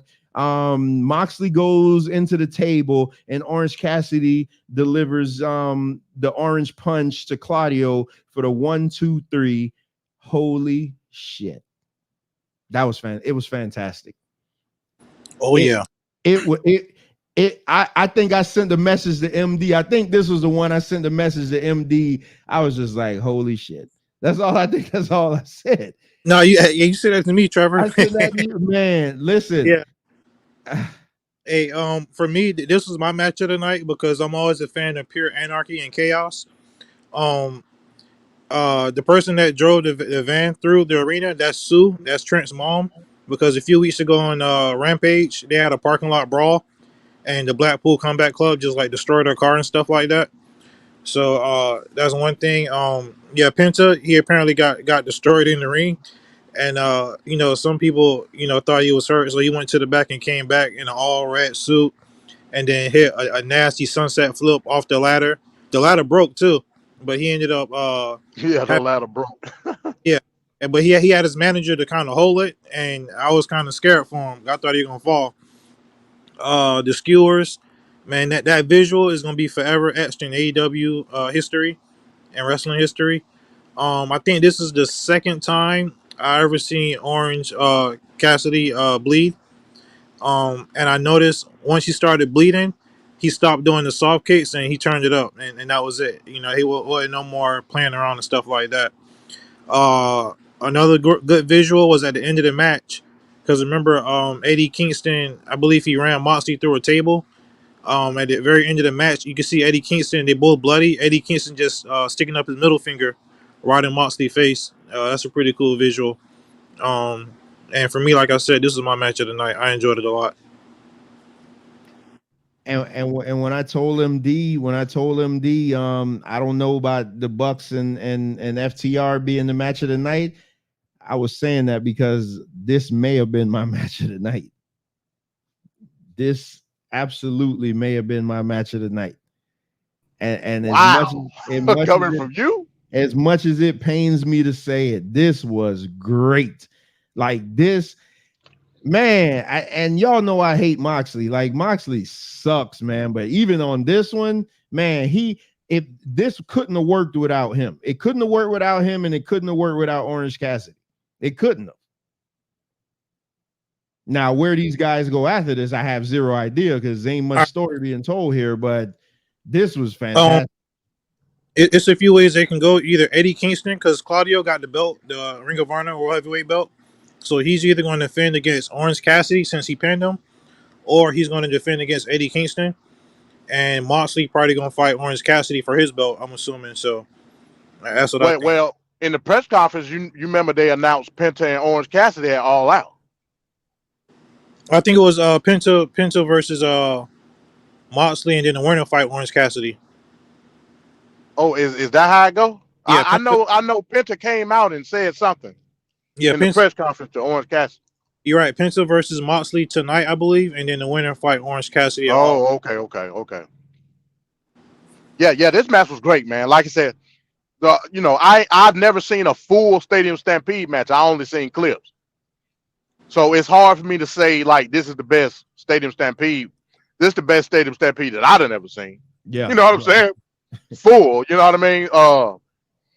Orange Cassidy was the starter show. Now, with the whole tape fist thing, obviously that was Sugar Glass. So if we go talk about Glass, that was Sugar Glass. He had a bucket full of it. You know what I mean? And it didn't take away from it. No, it didn't. It didn't at all. It didn't at all. Now to your point though, Trevor, again, looking at it on TV, it was hard to know what was going on. They was all over the place, man. Yeah. I'm like, what? They go into something, and then next thing you know, we what do they call it? The Royal Box. They go from the Royal Box. Sue coming in. Here come Penta.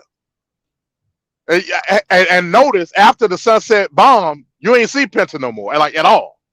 I'm like, what the hell, Penta? Yeah, because he almost killed it up there. That's why. I was like, what the hell, Penta? So yeah, man, it was all over the place. But again, it was a great match. You know what I'm saying? Like I can't front for what it is. You know what I mean? Yeah, to me, like I said, Orange Cassidy came out a bigger star than he already was. You know what I mean? I'm intrigued with the whole Claudio Eddie Kingston thing. And like I said, Eddie Kingston is the people's champ. Like, that's another person that got a huge pop. Eddie Kingston got a huge pop at that Collision tape. Probably for Collision, it was CM Punk 50-50, then it was Eddie. You know what I'm saying? Hey, keep in mind, people love Eddie Kingston. Eddie is coming fresh off the G1. The G1 tournament. Like he literally flew in a couple days after and then wrestled for AEW. So shout out to him for that. Yeah. Well, you got the Strong Championship, right? Yeah, he got the Strong Championship, but he also competed in the G1, and that's like 4 weeks. Hey, what can I say, man? People like Eddie Kingston. Yeah, I'm a huge fan. Yeah, that match. That match basically was fantastic, any indie fan is gonna be an Eddie Kingston fan. Like anybody who loves indie wrestling, you're gonna be an Eddie Kingston fan. So in the next, Venkat, you gotta watch. You gotta watch that, man. In the next match, we have the AEW Women's Championship, the 4-way match between Britt Baker, Saraya, Toni Storm, and Sheeta. So let's see what I got on this. So I said, poor Britt has to sell being covered by Toni and Saraya for a ridiculous amount of time. So they literally got Britt Baker just laying there while both of these two women each take chances pinning her and pushing her off. But Britt's not laying there like I'm knocked out. She's just laying there like if you tell a kid, hey, lay there and be still, keep both hands to your side. Like it just looks so foolish and comical. So Toni inadvertently hits Saraya's mom. So there goes their alliance. So Saraya came out with her family and you know her mom's sitting at ringside, and Tony missed and hit her. Ruby Soho comes out, and Tony Storm nails her. So forever she comes out, getting in Tony's face, I guess, trying to say, hey, what's going on? What did you do? So I do have in my notes that the champ was a non-factor in this match. Like, this match wasn't about Sheeta. This match was about the story between Tony Storm and Saraya. So I got it, like, because you barely saw Sheeta. Like, every now and then she'll come in and do something, but she was so like such a non-factor in this match. I'm like, man, they really just took a crap on their champion. But we see why. Just like I said, Saraya was going to win. She sprays Tony Storm in the eyes with something, I guess paint, and then hits a Rampage for the 1, 2, 3. I know she's not calling it the Rampage, but I know it as the Rampage. And Saraya is your new AEW Women's Champion. She cries and all that, blah, blah, blah, blah, blah. The only thing that didn't happen was in the preview show, I said that Mercedes was going to come out and confront her. Mercedes was in the building, but she didn't come out. So I'm assuming you got 40 minutes left in Rampage, that they may do it tonight where she comes out and confronts her. But I thought the match was blah. Like, I mean, because the champion just was there. Worst match of the night. Yeah, the champion just was there. Just and 2 points. You put the title on Saraya. What is she? Is she a heel, or is she a face now? She did a heel spot to win the belt with the spray paint. What does that put Tony Storm at? Like, is she a face now? Second thing, if you was gonna put the belt on Saraya, why not just keep the title and use an angle for Tony Storm? Why not just still have the belt on Tony Storm? Wouldn't it have been a bigger payoff? Like, why have Sheeta with the title at all? MD, that's weird to me. Man, Go ahead. You took my point, man. Yeah, it's weird. Yeah, this was very shameful, and I was offended by this match. Because basically this made no sense, because Tony Storm was the champion, and you took the belt off of her a few weeks ago to give it to Sheeta, and like MD said, she wasn't even a factor in this match. She didn't really have all, and she's by far the best wrestler in this match. Britt Baker was there just to be on the card, and just to get like a pop, whatever. But basically, what you should have did was just started creating chinks in the armor a couple weeks ago, and just kept the belt on Tony Storm, and then have Saraya go over it today if that's how you're gonna do it. But she shouldn't even have the belt anyway, because from our understanding, Mercedes is still injured and she's not ready to compete yet. That's what I heard. I'm not sure if that's true or not, but so she not. I don't think she's gonna confront her, like immediately. So if you're not gonna do that feud right away, then I don't understand why you got the belt on Saraya. Yeah, that's stupid. Hey, another thing, Tony Storm got some childbearing hips. God damn. Hey, you should, man. Damn. In my notes, I just put a peach next to her name, man. And I like her new gimmick too, man. The whole rock star thing, that was cool. But now she got like the Marilyn Monroe. That's fire. Now that's a heel gimmick. And that's why he's called what? Rock Hard Juice Robinson. Rock Hard Juice Robinson. Yeah, he better be. man. Yeah, you got to know what you're doing. Messing with that. God damn.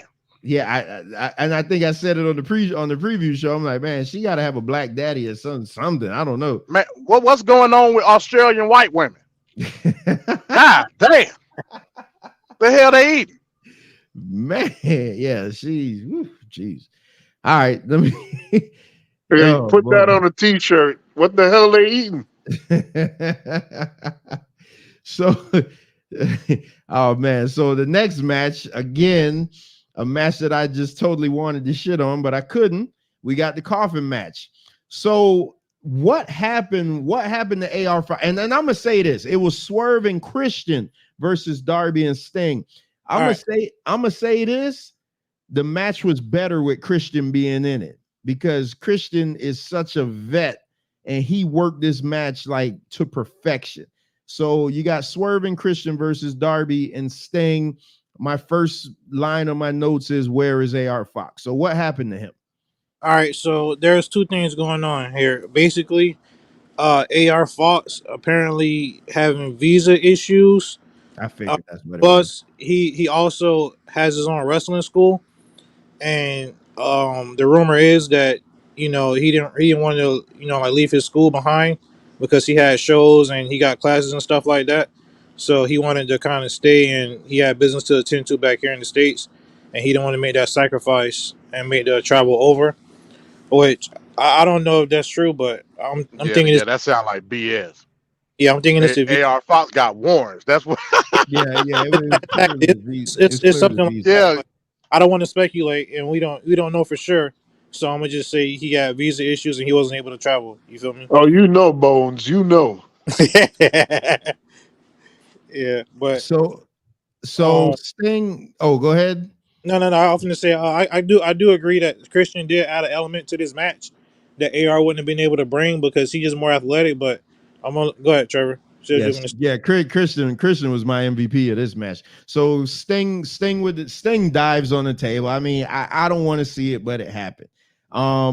Darby goes for the coffin drop onto the coffin, and I wrote he splat like a piece of shit. Like he just hit like just splat. Sting goes for the scorpion deathlock on Cage and gets nailed with a chair. So this was crazy. When has Sting ever done this now in his AEW run where he hulks up all of a sudden? I mean, Swerve nailed him with that chair, and Sting just no-sold it and start hulking up, and he got it for the fans because they were going crazy. Sting did that forever though. He's always been doing it. Even in AEW, I've seen him do it. Yeah, in TNA, he did it. He started doing it. Well, I know for a fact he always did the no-sold thing, but now it's getting to the point where people hit you with like chairs and kendo sticks, and he still no-sell it. I'm all here for it. I was there at Revolution when he was doing a similar kind of match, and they was hitting him with everything. And he no-sold it, and the crowd goes insane every time it happens. So I'm here for it. So Swerve gets Sting in the coffin and closes it, but Sting uses the bat to keep it from closing all the way. That was cool. Darby hits Swerve with a scorpion death drop on the coffin. Swerve is inside the coffin, but he has his fingers sticking out. This was a cool spot. So they got Swerve in the coffin. Sting is like stomping and trying to get it closed. Swerve has his fingers there, so he can't close it because it's not considered closed if everything's not in there. So Darby goes to the top and does a damn coffin drop on the coffin with Swerve inside of there. But here's the part that they weren't bringing light to, but based on everything that I've seen, your hair is part of your uniform. That's how it is in football. Swerve's dreads were hanging out of the coffin, so he wasn't completely in. Because if you're going to say that because their fingertips were pointing out that coffin wasn't considered closed, then you're going to have to say that his hair being out of the coffin, it wasn't a thing. So I'm saying Swerve dreads were hanging out, so I'm looking for that to be a story coming Wednesday. But I thought the match was fun. I thought it was just a fun just beat you up match. Just let me throw myself into everything Darby Allin. He put on his thumbtack jacket and things like that. I thought it was really good. Yeah, fun match. It was crazy in that Sting spot. Remember, initially he had tried to splash through the table. It didn't break.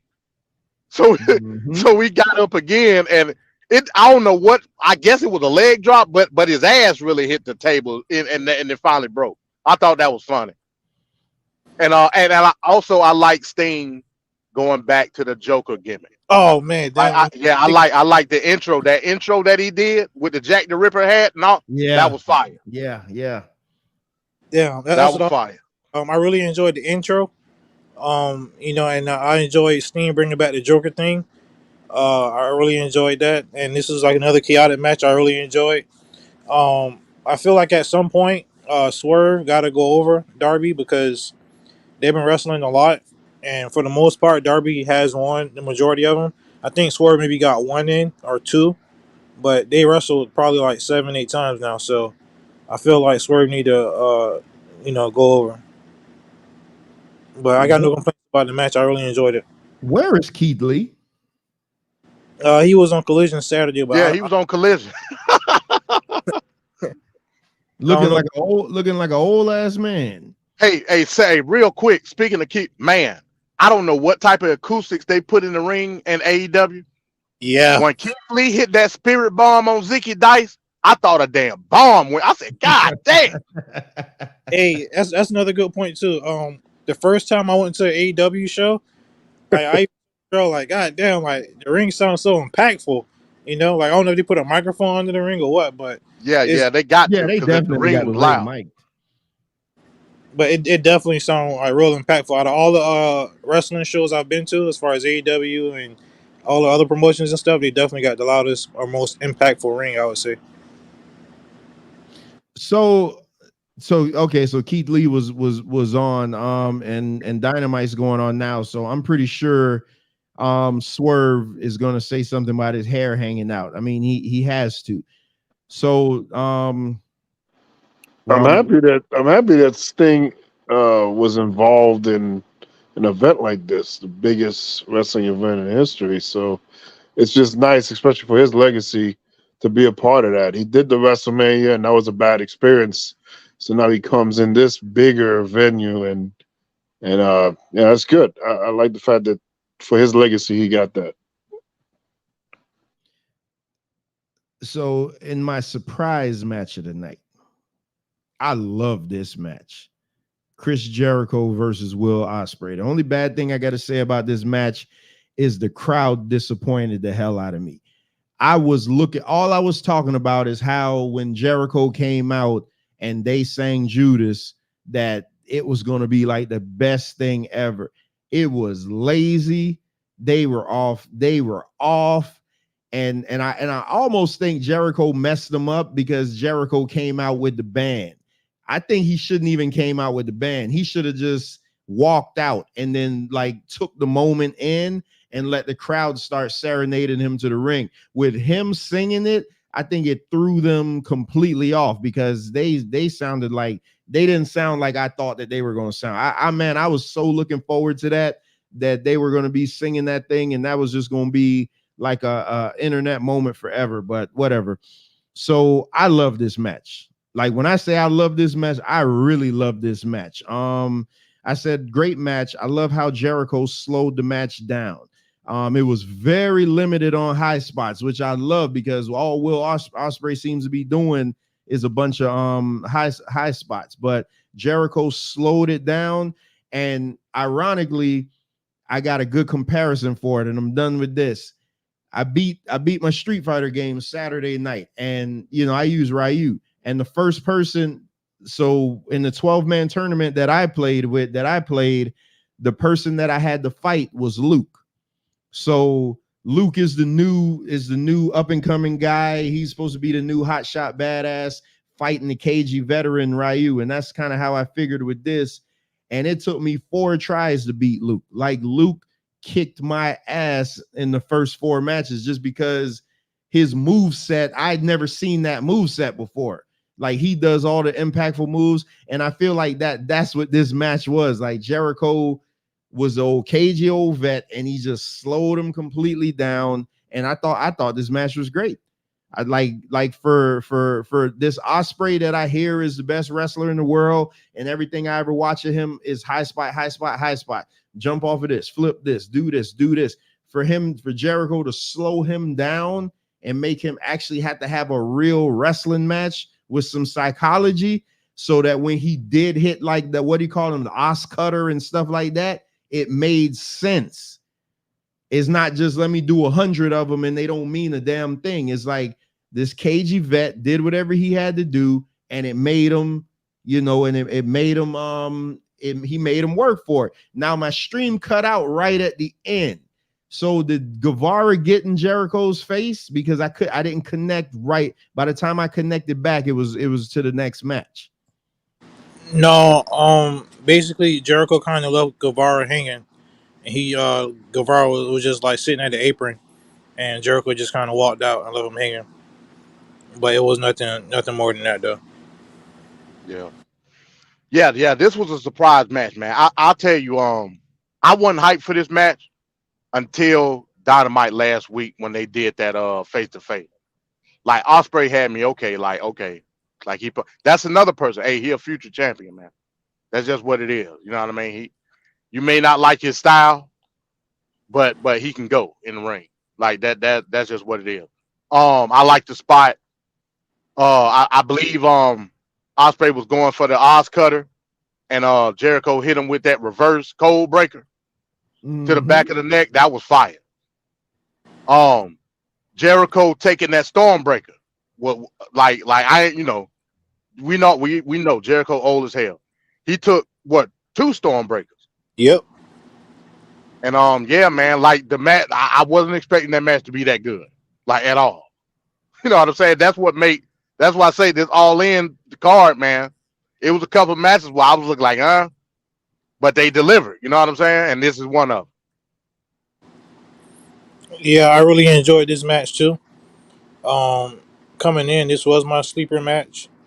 They definitely delivered, and it didn't fail expectations at all. I feel like Jericho took this match to prove to the naysayers that he can still go with like a younger talent.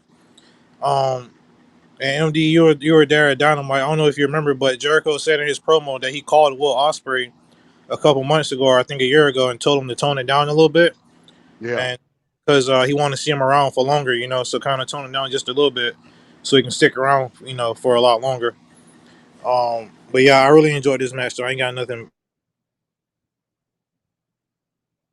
Who went out? Yeah, I think Bones did. Yeah, it seemed like it got quiet. Yeah, my bad. I cut out for a minute, but yeah, I was saying I really enjoyed the match, and I ain't got no complaints about it. I'm looking forward to seeing Will Osprey, where he finna go and sign because his contract is up in January, I believe. So I'm looking forward to him coming to AEW. Hopefully. Yeah, he coming to AEW, bro. I don't see where else he can go and beat Will Osprey, except for back to New Japan. But didn't he say he didn't want to be in America? He didn't want to live in America long term. Yeah. I heard that, but when he starts seeing them zeros, that'll change. Yeah, that's gonna change. Yeah, they just be talking. He's seeing the transition that Kenny Omega made from New Japan to AEW, and Jay White, and I'm pretty sure, they let him know, like, hey, look, it's pretty sweet over here, you can still have your style, and you can get that American money, and you can take care of your stepson that you were talking about last week in your promo, put him through school. So, we got 2 matches left, but after this match, I think it was Tony Schiavone came into the ring and they announced the attendance at 81,035. So Nigel McGuinness. It was Nigel McGuinness. Okay, yeah, Nigel McGuinness. Yeah, because you would have the Brit do it. So the next match was a trios match with the House of Black versus the Acclaimed with Badass Billy Gunn. The House of Black, the big one, it was Brody. What's his name? Brody King? Yeah, Brody King. He's the one that came out with the lantern, right? No, that was Buddy Matthews had it. That was Matthews who had the lantern. Yeah, well, one of them came out.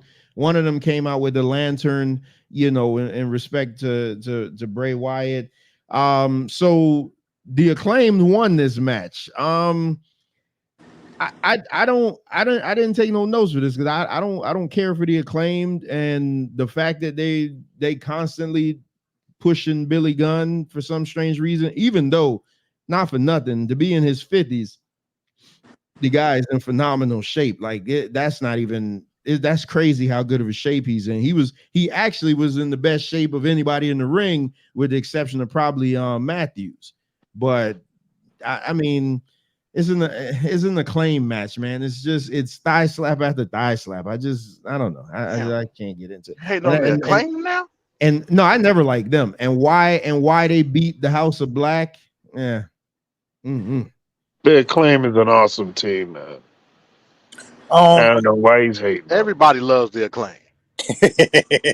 Yeah, I see what you did there, MD. But yeah, basically the reason why they won because of the story going into it. The House of Black and just in tag team action alone has beaten the Acclaim, and then in trios action they beat the Acclaim twice. And Malachi Black, he actually retired Billy Gunn, and then when Billy Gunn left his shoes in the ring, Malachi Black took his boots and burned his boots, and that in turn brought Billy Gunn back because he didn't like that. So it was a decent story leading up to it. I'm a huge House of Black fan, so I would have preferred for them to win. But I get it, for this story to work, the Acclaim had to win. But the House of Black, they're my favorite stable in wrestling today. So Yeah, I wouldn't have. I mean, yeah, they badass. I just wouldn't like to see them to lose to these guys. I don't think it, I think they're gonna be transitional champions because like Billy Gunn ain't. I mean, he ain't got that much left. So I mean, clearly he want to retire. I think he just they want to send him off right. So I don't think they're gonna have the belts long. So you ain't got to worry about that. Or they trying to use them to get these two guys over. Well, the claim is over, bro. Like, hey, I was at Dynamite, man. Half of the building was a claim shirt. They over, trust me. So I guess they mission accomplished on that. So you know what was real funny? Like my whole thing on the claim, I'm like, man, they just run this gay gimmick, and then I was later told that one of them is openly gay, and I didn't even know. I didn't even know that. Trevor, both of them. Both of them. Oh, it's both of them. Okay, because I watched them and I'm like, man, this just come off like just a gay team. And I was told later, like, yeah, they are. Well, I was told one of them is openly gay, but it's both of them. I mean, whatever floats your boat, but they come off that way. And no, Venkat, that's not why I don't like them. I just don't like the gimmick. I just don't like them. Like they too much thigh slaps, and the thigh slaps kill me. Hey, one thing I can say, man, like I respect them. I'm not a huge fan of them, but I respect them because they got it out the mud and they came from the bottom of AEW, and they got themselves over. Like I remember going to like earlier AEW shows, they were just getting booed and they were kind of like jobbers, not kind of jobbers, they were jobbers, and they got themselves over, So I do respect that, and they have come a long way. So I respect them for that. But I'm just a House of Black fan, man.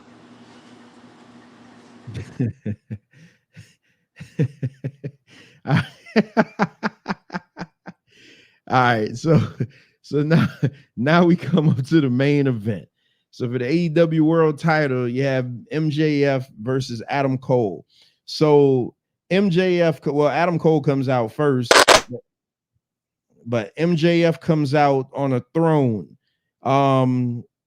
So he's carried to the ring with a throne. He has his mask on his face. So everybody wants to be Triple H. You got Cody destroying the throne. Now you got MJF coming out on the throne. I get it. It's cute. So MJF comes out on the throne. Both men at the beginning of the match, they both put on their shirts, the Best in the World Baby t-shirts. So they go for the double clothesline, and both men. So this was weird because it was just a good back and forth match. So it wasn't nothing really stood out to me. It was just a good wrestling match, a good main event for a great show, good way to close it out. So this is what pissed me off because I think I sent MD or I sent one of y'all a message, and I was like, if this is how they're gonna end it, this is bullcrap. They got me. Both men go for the double clothesline and both men get counted out. So it was like a double pin, which is crazy. If one man's laying on top of the other, how is it a double pin? But again, AEW's referees are just terrible. That Aubrey Edwards chick is no good. She tries to make herself too much of the show. The match gets restarted and both men pull out the Eddie Guerrero spot. So they're just throwing the chair. Oh, you got the chair. I got the chair because the ref is down. MJF hits a nasty heat seeker for a near fall. So he hits like this draping DDT, but I mean, he hit it. Like when Randy Orton does it, Randy Orton face plants you, MJF spikes you on your damn head. That looked like disgusting. Cole hits the Panama Sunrise on the floor and gets him in for the 2 count. MJF goes for the Dynamite ring. So this whole thing, by this time, Roddy Strong had came out and everything, giving Adam Cole the belt, and he's like, oh, you know, hit him, and Adam Cole's like, no. MJF goes in his trunks to get the Dynamite ring. So they're playing, you know, who's going to turn on who first. MJF puts the ring on, and Adam Cole has his back turned, but he decides not to use it. He puts the ring back in his trunks. Roddy Strong comes out and delivers a nut shot to MJF. I'm like, oh crap, they're about to take the belt off of MJF. Cole hits the Panama Sunrise and the last shot for the 2.8. I wrote on here, I hate this ref. This ref had to do a lap around the ring and then jump over both guys before he counted the fall. That match should have been over. I just can't stand that ref. Cole rips off the best friend shirts and threatens to use the title. So this is when the title came into play, but he had a change of heart, and then MJF rolls him up for the 1, 2, 3. So Adam Cole is sitting in the corner all disheveled and everything. MJF's like, buddy, we did the thing, we entertained them, buddy, we did this, buddy, giving them the whole buddy thing. So he's like, wait a minute, I got something for you. So MJF goes out, gets the ROH titles, gives the belt to Adam Cole. Adam Cole throws it out of the ring, which was funny. He just threw the title out of the ring, and then I wrote, let the drama begin. They teased a lot in this, but at the end of it, they kept the friendship together. And shout out to Nirabon for jumping on. He did say he had to hop off. But I thought the match was fantastic. I love those type of drama storytelling matches, angles within a match, and they're keeping them together. I thought it was great. It wasn't the best match on the card, but I thought it was great. I mean, it was a good match, but the logic was not there. You think about it. They did all of that. Remember, the chair spot match. If you do a double pin and then you get on the mic and say, no, 5 more minutes. No, we're going to go until there's a winner. Was you thinking about that when you did the chair spot and tried to get a DQ for the win? Like that don't make no. I'm like, hold on, wait a minute. You just tried to get a DQ by falling out with the chair around your neck. He had so a change of heart. What are we talking about here? He had a change of heart. Yeah, I mean, it was a good match for what it is. Me personally, I think they just pandered to the crowd. They're not ready to pay it off just yet because it was London. That's my opinion. Eventually, it's gonna pay off with and another thing. I thought when Roddy came out there and gave him the title, if like I don't know if they're trying to obscure what Roddy and the Kingdom gonna do. Why, if you gonna just stick with MJF, why not just hit Roddy? Roddy is the person that's in the middle. Like I just don't think it was a payoff, man. I wanted to see a payoff. If you was gonna keep them together, then you need to make sure the Kingdom is gonna be the protagonist of the angle. You didn't do either. You know what I'm saying? You just hugged it out, and the crowd went home happy because Better Than You, baby, is still together. Like I wasn't with that, especially for this bigger pay-per-view. That's just me. Overall, I really enjoyed the match. You have 2 wrestlers who, part of their wrestling ability is storytelling. So therefore, there was a lot of storytelling in this match. I was kind of expecting for Adam Cole to turn, or either. So I expected something bigger to happen, but in hindsight, I understand why they didn't do it. They finna keep them together for a little bit, but I was definitely expecting something like somebody to turn or something like that. But I still think eventually Adam Cole got to be the one to turn and let MJF, I guess, be a face a bit or a tweener for a little bit. I'm not sure if Adam Cole is going to officially align with the Kingdom and Roderick Strong, because they already got like their own faction, so the Kingdom don't really need to add Adam Cole to it. So I'm not sure how that's gonna work out, but I'm interested to see. But yeah, I kind of agree with what MD said. For this to be like the biggest event ever, they could have had like a swerve at the end, maybe, or something like that. But in hindsight, I understood why they did it. And then after the match, they announced that they're coming back next year together to the live crowd. So it made sense. I ain't got too much to complain about. But why do you always need a swerve at the end and not just put on a good match? Because I was expecting a swerve, but yeah, I agree with what you're saying. You don't need it every time, but I expected it though. But Trevor, they gave the suspense of a swerve throughout the whole angle. Like when you gonna have a payoff?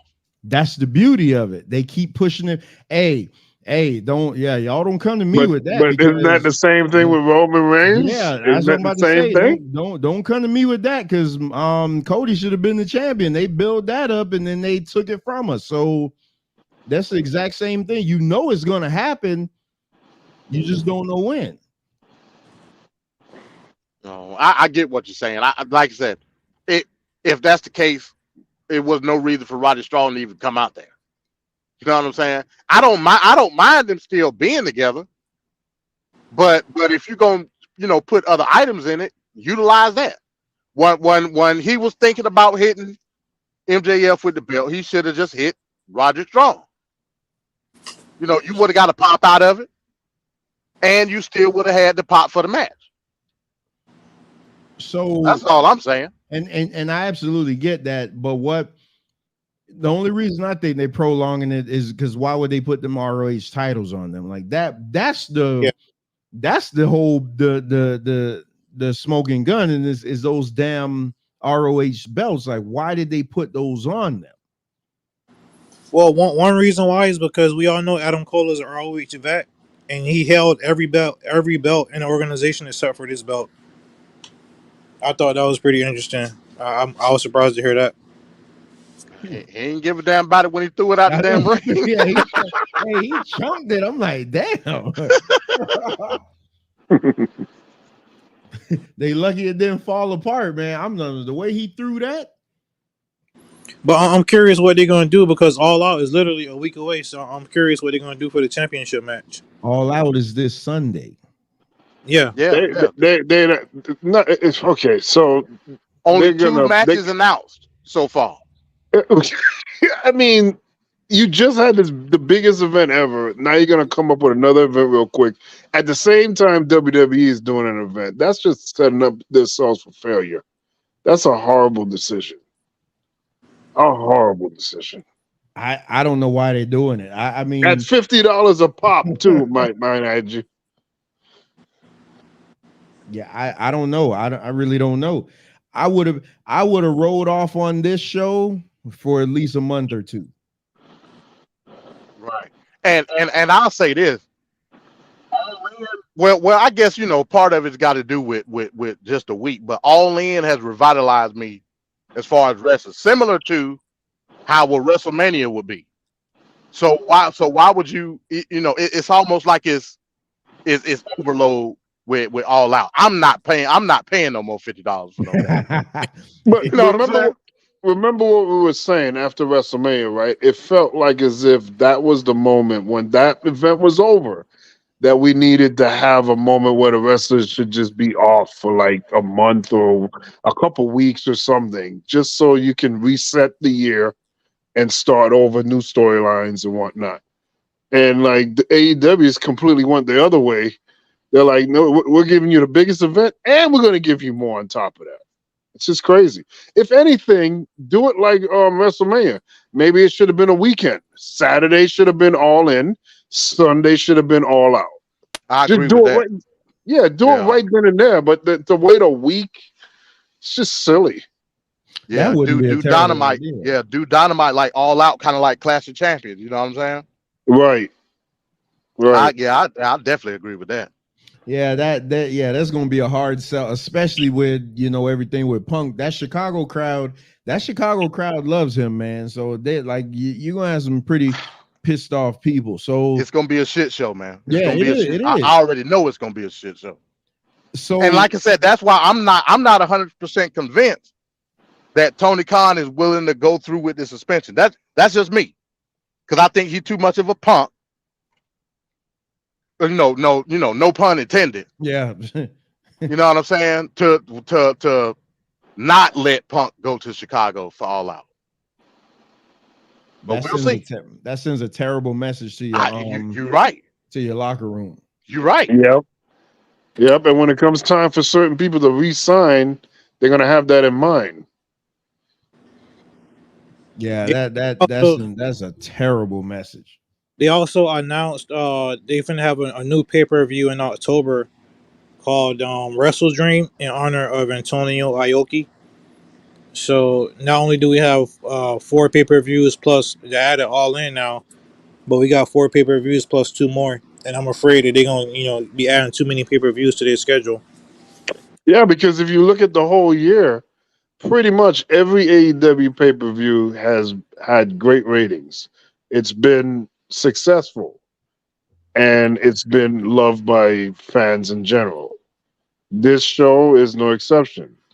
WWE, they've had some good stuff, but they've had some questionable stuff too. So I think, if you look head to head, AEW's pay-per-views have come out better. And now you're adding more to that plate, and it might fall apart at that point. Oh, I actually forgot one too. They got Forbidden Door, so that's 7 pay-per-views. So they're basically gonna do one a month now. Yeah, I mean, one a month at $50, they're gonna kill the market. I mean, especially you ain't gonna be able to justify it. Especially when your real world's champion is acting like a child. Allegedly a real world champion. That guy, if I saw CM Punk on the street, I would not be afraid. Yeah, there's nobody nothing afraid of him. He just looks like a jackass, and it proved it when he went into MMA. He got slaughtered. It's just ridiculous. Well, that's he got slaughtered. He did get his ass kicked, but that's a totally different beast. I didn't seen some of the best. Bobby Lashley didn't get slaughtered. Brock Lesnar didn't get slaughtered. Brock Lesnar got destroyed. What you talking about? Okay, his last match, I don't count that. I'm talking about when he was beating people's ass. When he got the title, he won the title. When he was beating a bum named Heath Herring. When he beat Frank Mir by accident, and then when he fought Overeem. Come on, now that sounds like hating. No, Brock Lesnar won their world title. He won it. You can't compare. You can't compare CM Punk's run to Bobby Lashley's because CM Punk started out in the UFC. So even if you take the lowest ranked person in the UFC, they're still a hell of a fighter because they're literally in the best organization in the world. Bobby Lashley was in Strikeforce and fighting in local promotions and stuff like that. I'm not saying he was fighting complete trash cans, but when he fighting what was the guy named Wes? Well, I forgot what his last name was, but he was an Ultimate Fighter. He wasn't that good, and then Scott Griggs, whatever his name was, he wasn't all that good, So Bobby Lashley didn't have the best competition when he fought. But Bobby Lashley isn't a dumbass like CM Punk, right? So he actually worked it. He was working his way up, and then he came back to wrestling. Whereas CM Punk is just so narcissistic in his mindset, he went right into the top dogs. He got his ass beat, but he would have got his ass beat even if he was in the lower rank divisions. I feel like, he's like not really that intimidating looking, and I don't think he can fight in real life. I don't think he's got beat up by Teddy Hart. Like what the hell? Damn, yeah. I mean, CM Punk is trash, man. He's just trash. And I like CM Punk. I like Teddy Hart. Yeah, Teddy Hart didn't take no shit though. You know what I mean? All Teddy Hart wanted to do was smoke weed and pet cats. Yep. He wasn't messing with them. Oh Lord. So yeah, man, go to real quick. So like I said, the whole CM Punk thing, it's gonna be a shit show. That's what I can only imagine. And that if I was to pay $50, I wouldn't pay the $50 to see that. But I'm not gonna do it. I'll just wait to see what's what. All the dirt sheets or whatnot. But if CM Punk is not there at that show, I'm telling you, it's going to be a disaster. And Tony Khan is going to feel. And that's another thing, real quick. Tony Khan is a weirdo. When I was at AEW, he kept coming out and like coming out the gorilla onto the ramp, trying to hype people up. I'm like, man, get your ass. I'm like, get back behind the curtain, man. Nobody want to see you. He's a mark. That sounds like something Vince McMahon would do. Hey, MD, did he give an announcement at the end of the show? Well, yeah, he was trying to imply rather, oh, you know, we love the Atlanta market. We're going to bring a pay-per-view. He ain't necessarily say what or when, but he was trying to hype people up. You know, put a dream in the people's ear that he was possibly bringing a pay-per-view to Atlanta. So he pretty much says that every night he goes somewhere. I can only assume. I can only assume. Well, no, he don't say the pay-per-view part because he never told us that, you know, down here in Miami or when I went to Orlando. But yeah, but he always come out and give like a little speech and get the crowd riled up, and he always do his little stick. Yeah. He was out there, man. And when he get to screaming, it's so cringe, man. I'm like, come on, bro, shut the hell up, man, to start the show, man. Screaming. Yeah, he'll start screaming. He'll be talking normal. Hey guys, blah blah blah. I'm glad you're here. Let's give it AEW. I'm like, bro, come on, man. He's a little weird person. That's what he is. Well, yeah, we went way over. So overall, before we close out, what do you guys give this show? I give it a 9, man. Oh, that's pretty high. That's pretty high. I would give it overall. I would give it like an 8.5. No, that's pretty low. I said coming in, I would give it a 9. I give it like an 8.5. The women's match wasn't that good. Yeah, I would give it like an 8. I don't want to give it a 9, but I would give it like a high 8.5. Wow. So I think I said that this show was going to be like a 9. I think that's what I said. Just because that's Royal Rumble territory. Just because I knew the Young Bucks and FTR was going to be banging, which it did. It delivered. And what I was going to say to my point about CM Punk being a superstar, after what I saw on this show, I think Tony Khan needs to just cut bait because he has enough in this company to build around, and the fact that he's not using guys like Miro. You barely see Andrade. Brian isn't back.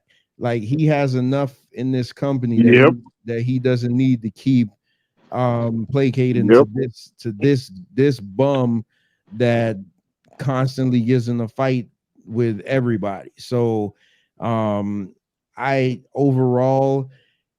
said I was strongly considering giving this show a 9.5. Strongly considering. I thought it was just that good. All things considered, the women's match wasn't good. So I gotta at the end of the day, I'm gonna give it a 9. So it's gonna lose 1 whole point for the women's match? Yeah. Got at least, yeah. The card wasn't that long, Van Cat. It ain't like we had 15 matches. You know what I'm saying? That match sucked. I guess if it was a good women's title match, I would have gave it a 10. Yeah, and so the women's match, the terrible refereeing, and the production value with the cameras and the sound. So what, to me, I thought it was just me, but MD complained about the same thing, was the sound. So 9 is a hell. I think I gave a Royal Rumble like a 9. You gave it a 9. Oh, well, there you go. That's my 2. Yeah, that's my standard of the year is Royal Rumble. That's everything. Royal Rumble set the standard, but these AEW shows. What did I give night 1 of WrestleMania? It was high too. It was high. It was around the 9. Yeah, it was high. It was high too. I think those 2 events for sure, and then Backlash. My God. Backlash was just fun. I thought the show overall was great. Like the match that I thought I was going to hate the most is the match that I'm considering by slim pickings. I mean by like a beard hair as match of the night, and that was a Stadium Stampede. I just thought it was I think it was just too much fun.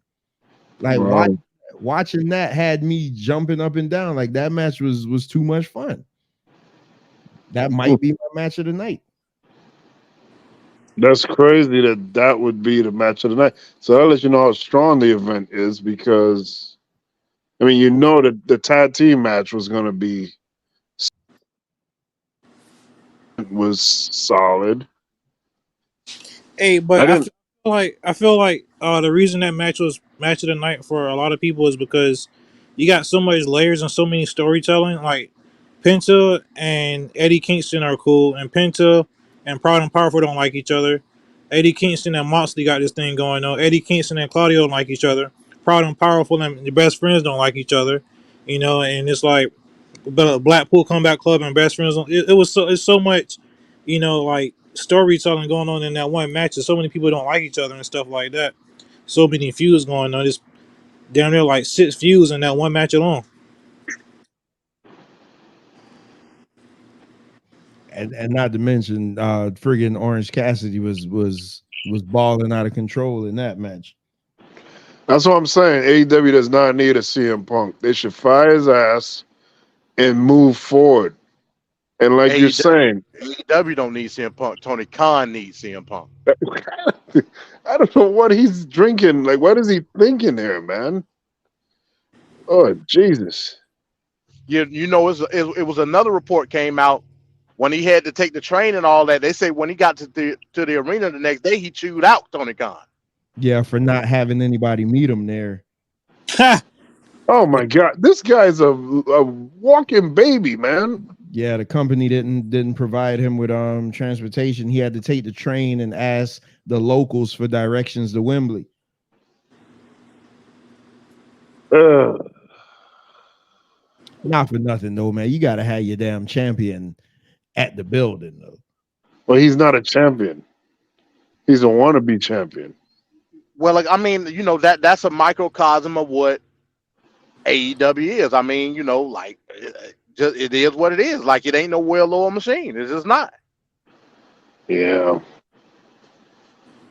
Just think about it. You think I don't give a damn how big a star you are. Just and y'all come from that era. Do you think anybody could just walk in Jim Crockett office and start chewing Jim Crockett out? or Gagne or Jerry Jarrett or somebody? Come on, man. Like, what are we doing? Yeah.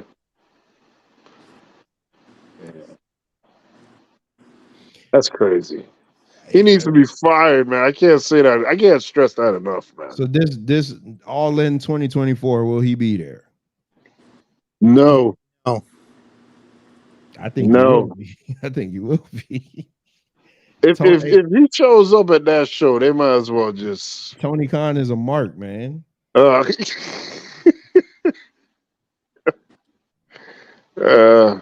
gonna say a lot about the company and where the direction is gonna go. Tony Khan is a mark. Tony Khan is in love with big WWE names. Wait till he gets Mercedes and she starts throwing her temper tantrums as she did in WWE. Exactly. He's gonna give her whatever she wants because she's a big WWE name. Wow. And that's another thing. The damn women's locker room in shambles. So I've heard. Yeah. You know what I mean? Bro, it's crazy because the way you see it on TV, that's exactly how the locker room is back there. Like, you got the Outcasts, they see to themselves. Britt Baker and her crew stay to themselves. And this is from, you know, reportedly different wrestlers who, you know, been backstage and stuff like that. So it's like a high school, like, Mean Girls kind of vibe in the locker room back there. Wow. Oh, boy. Yeah. Well, all right, fellas, we over the 4-hour mark, and my wife just sent me a message and said she going to bed, so I got to hurry up and get in there. So,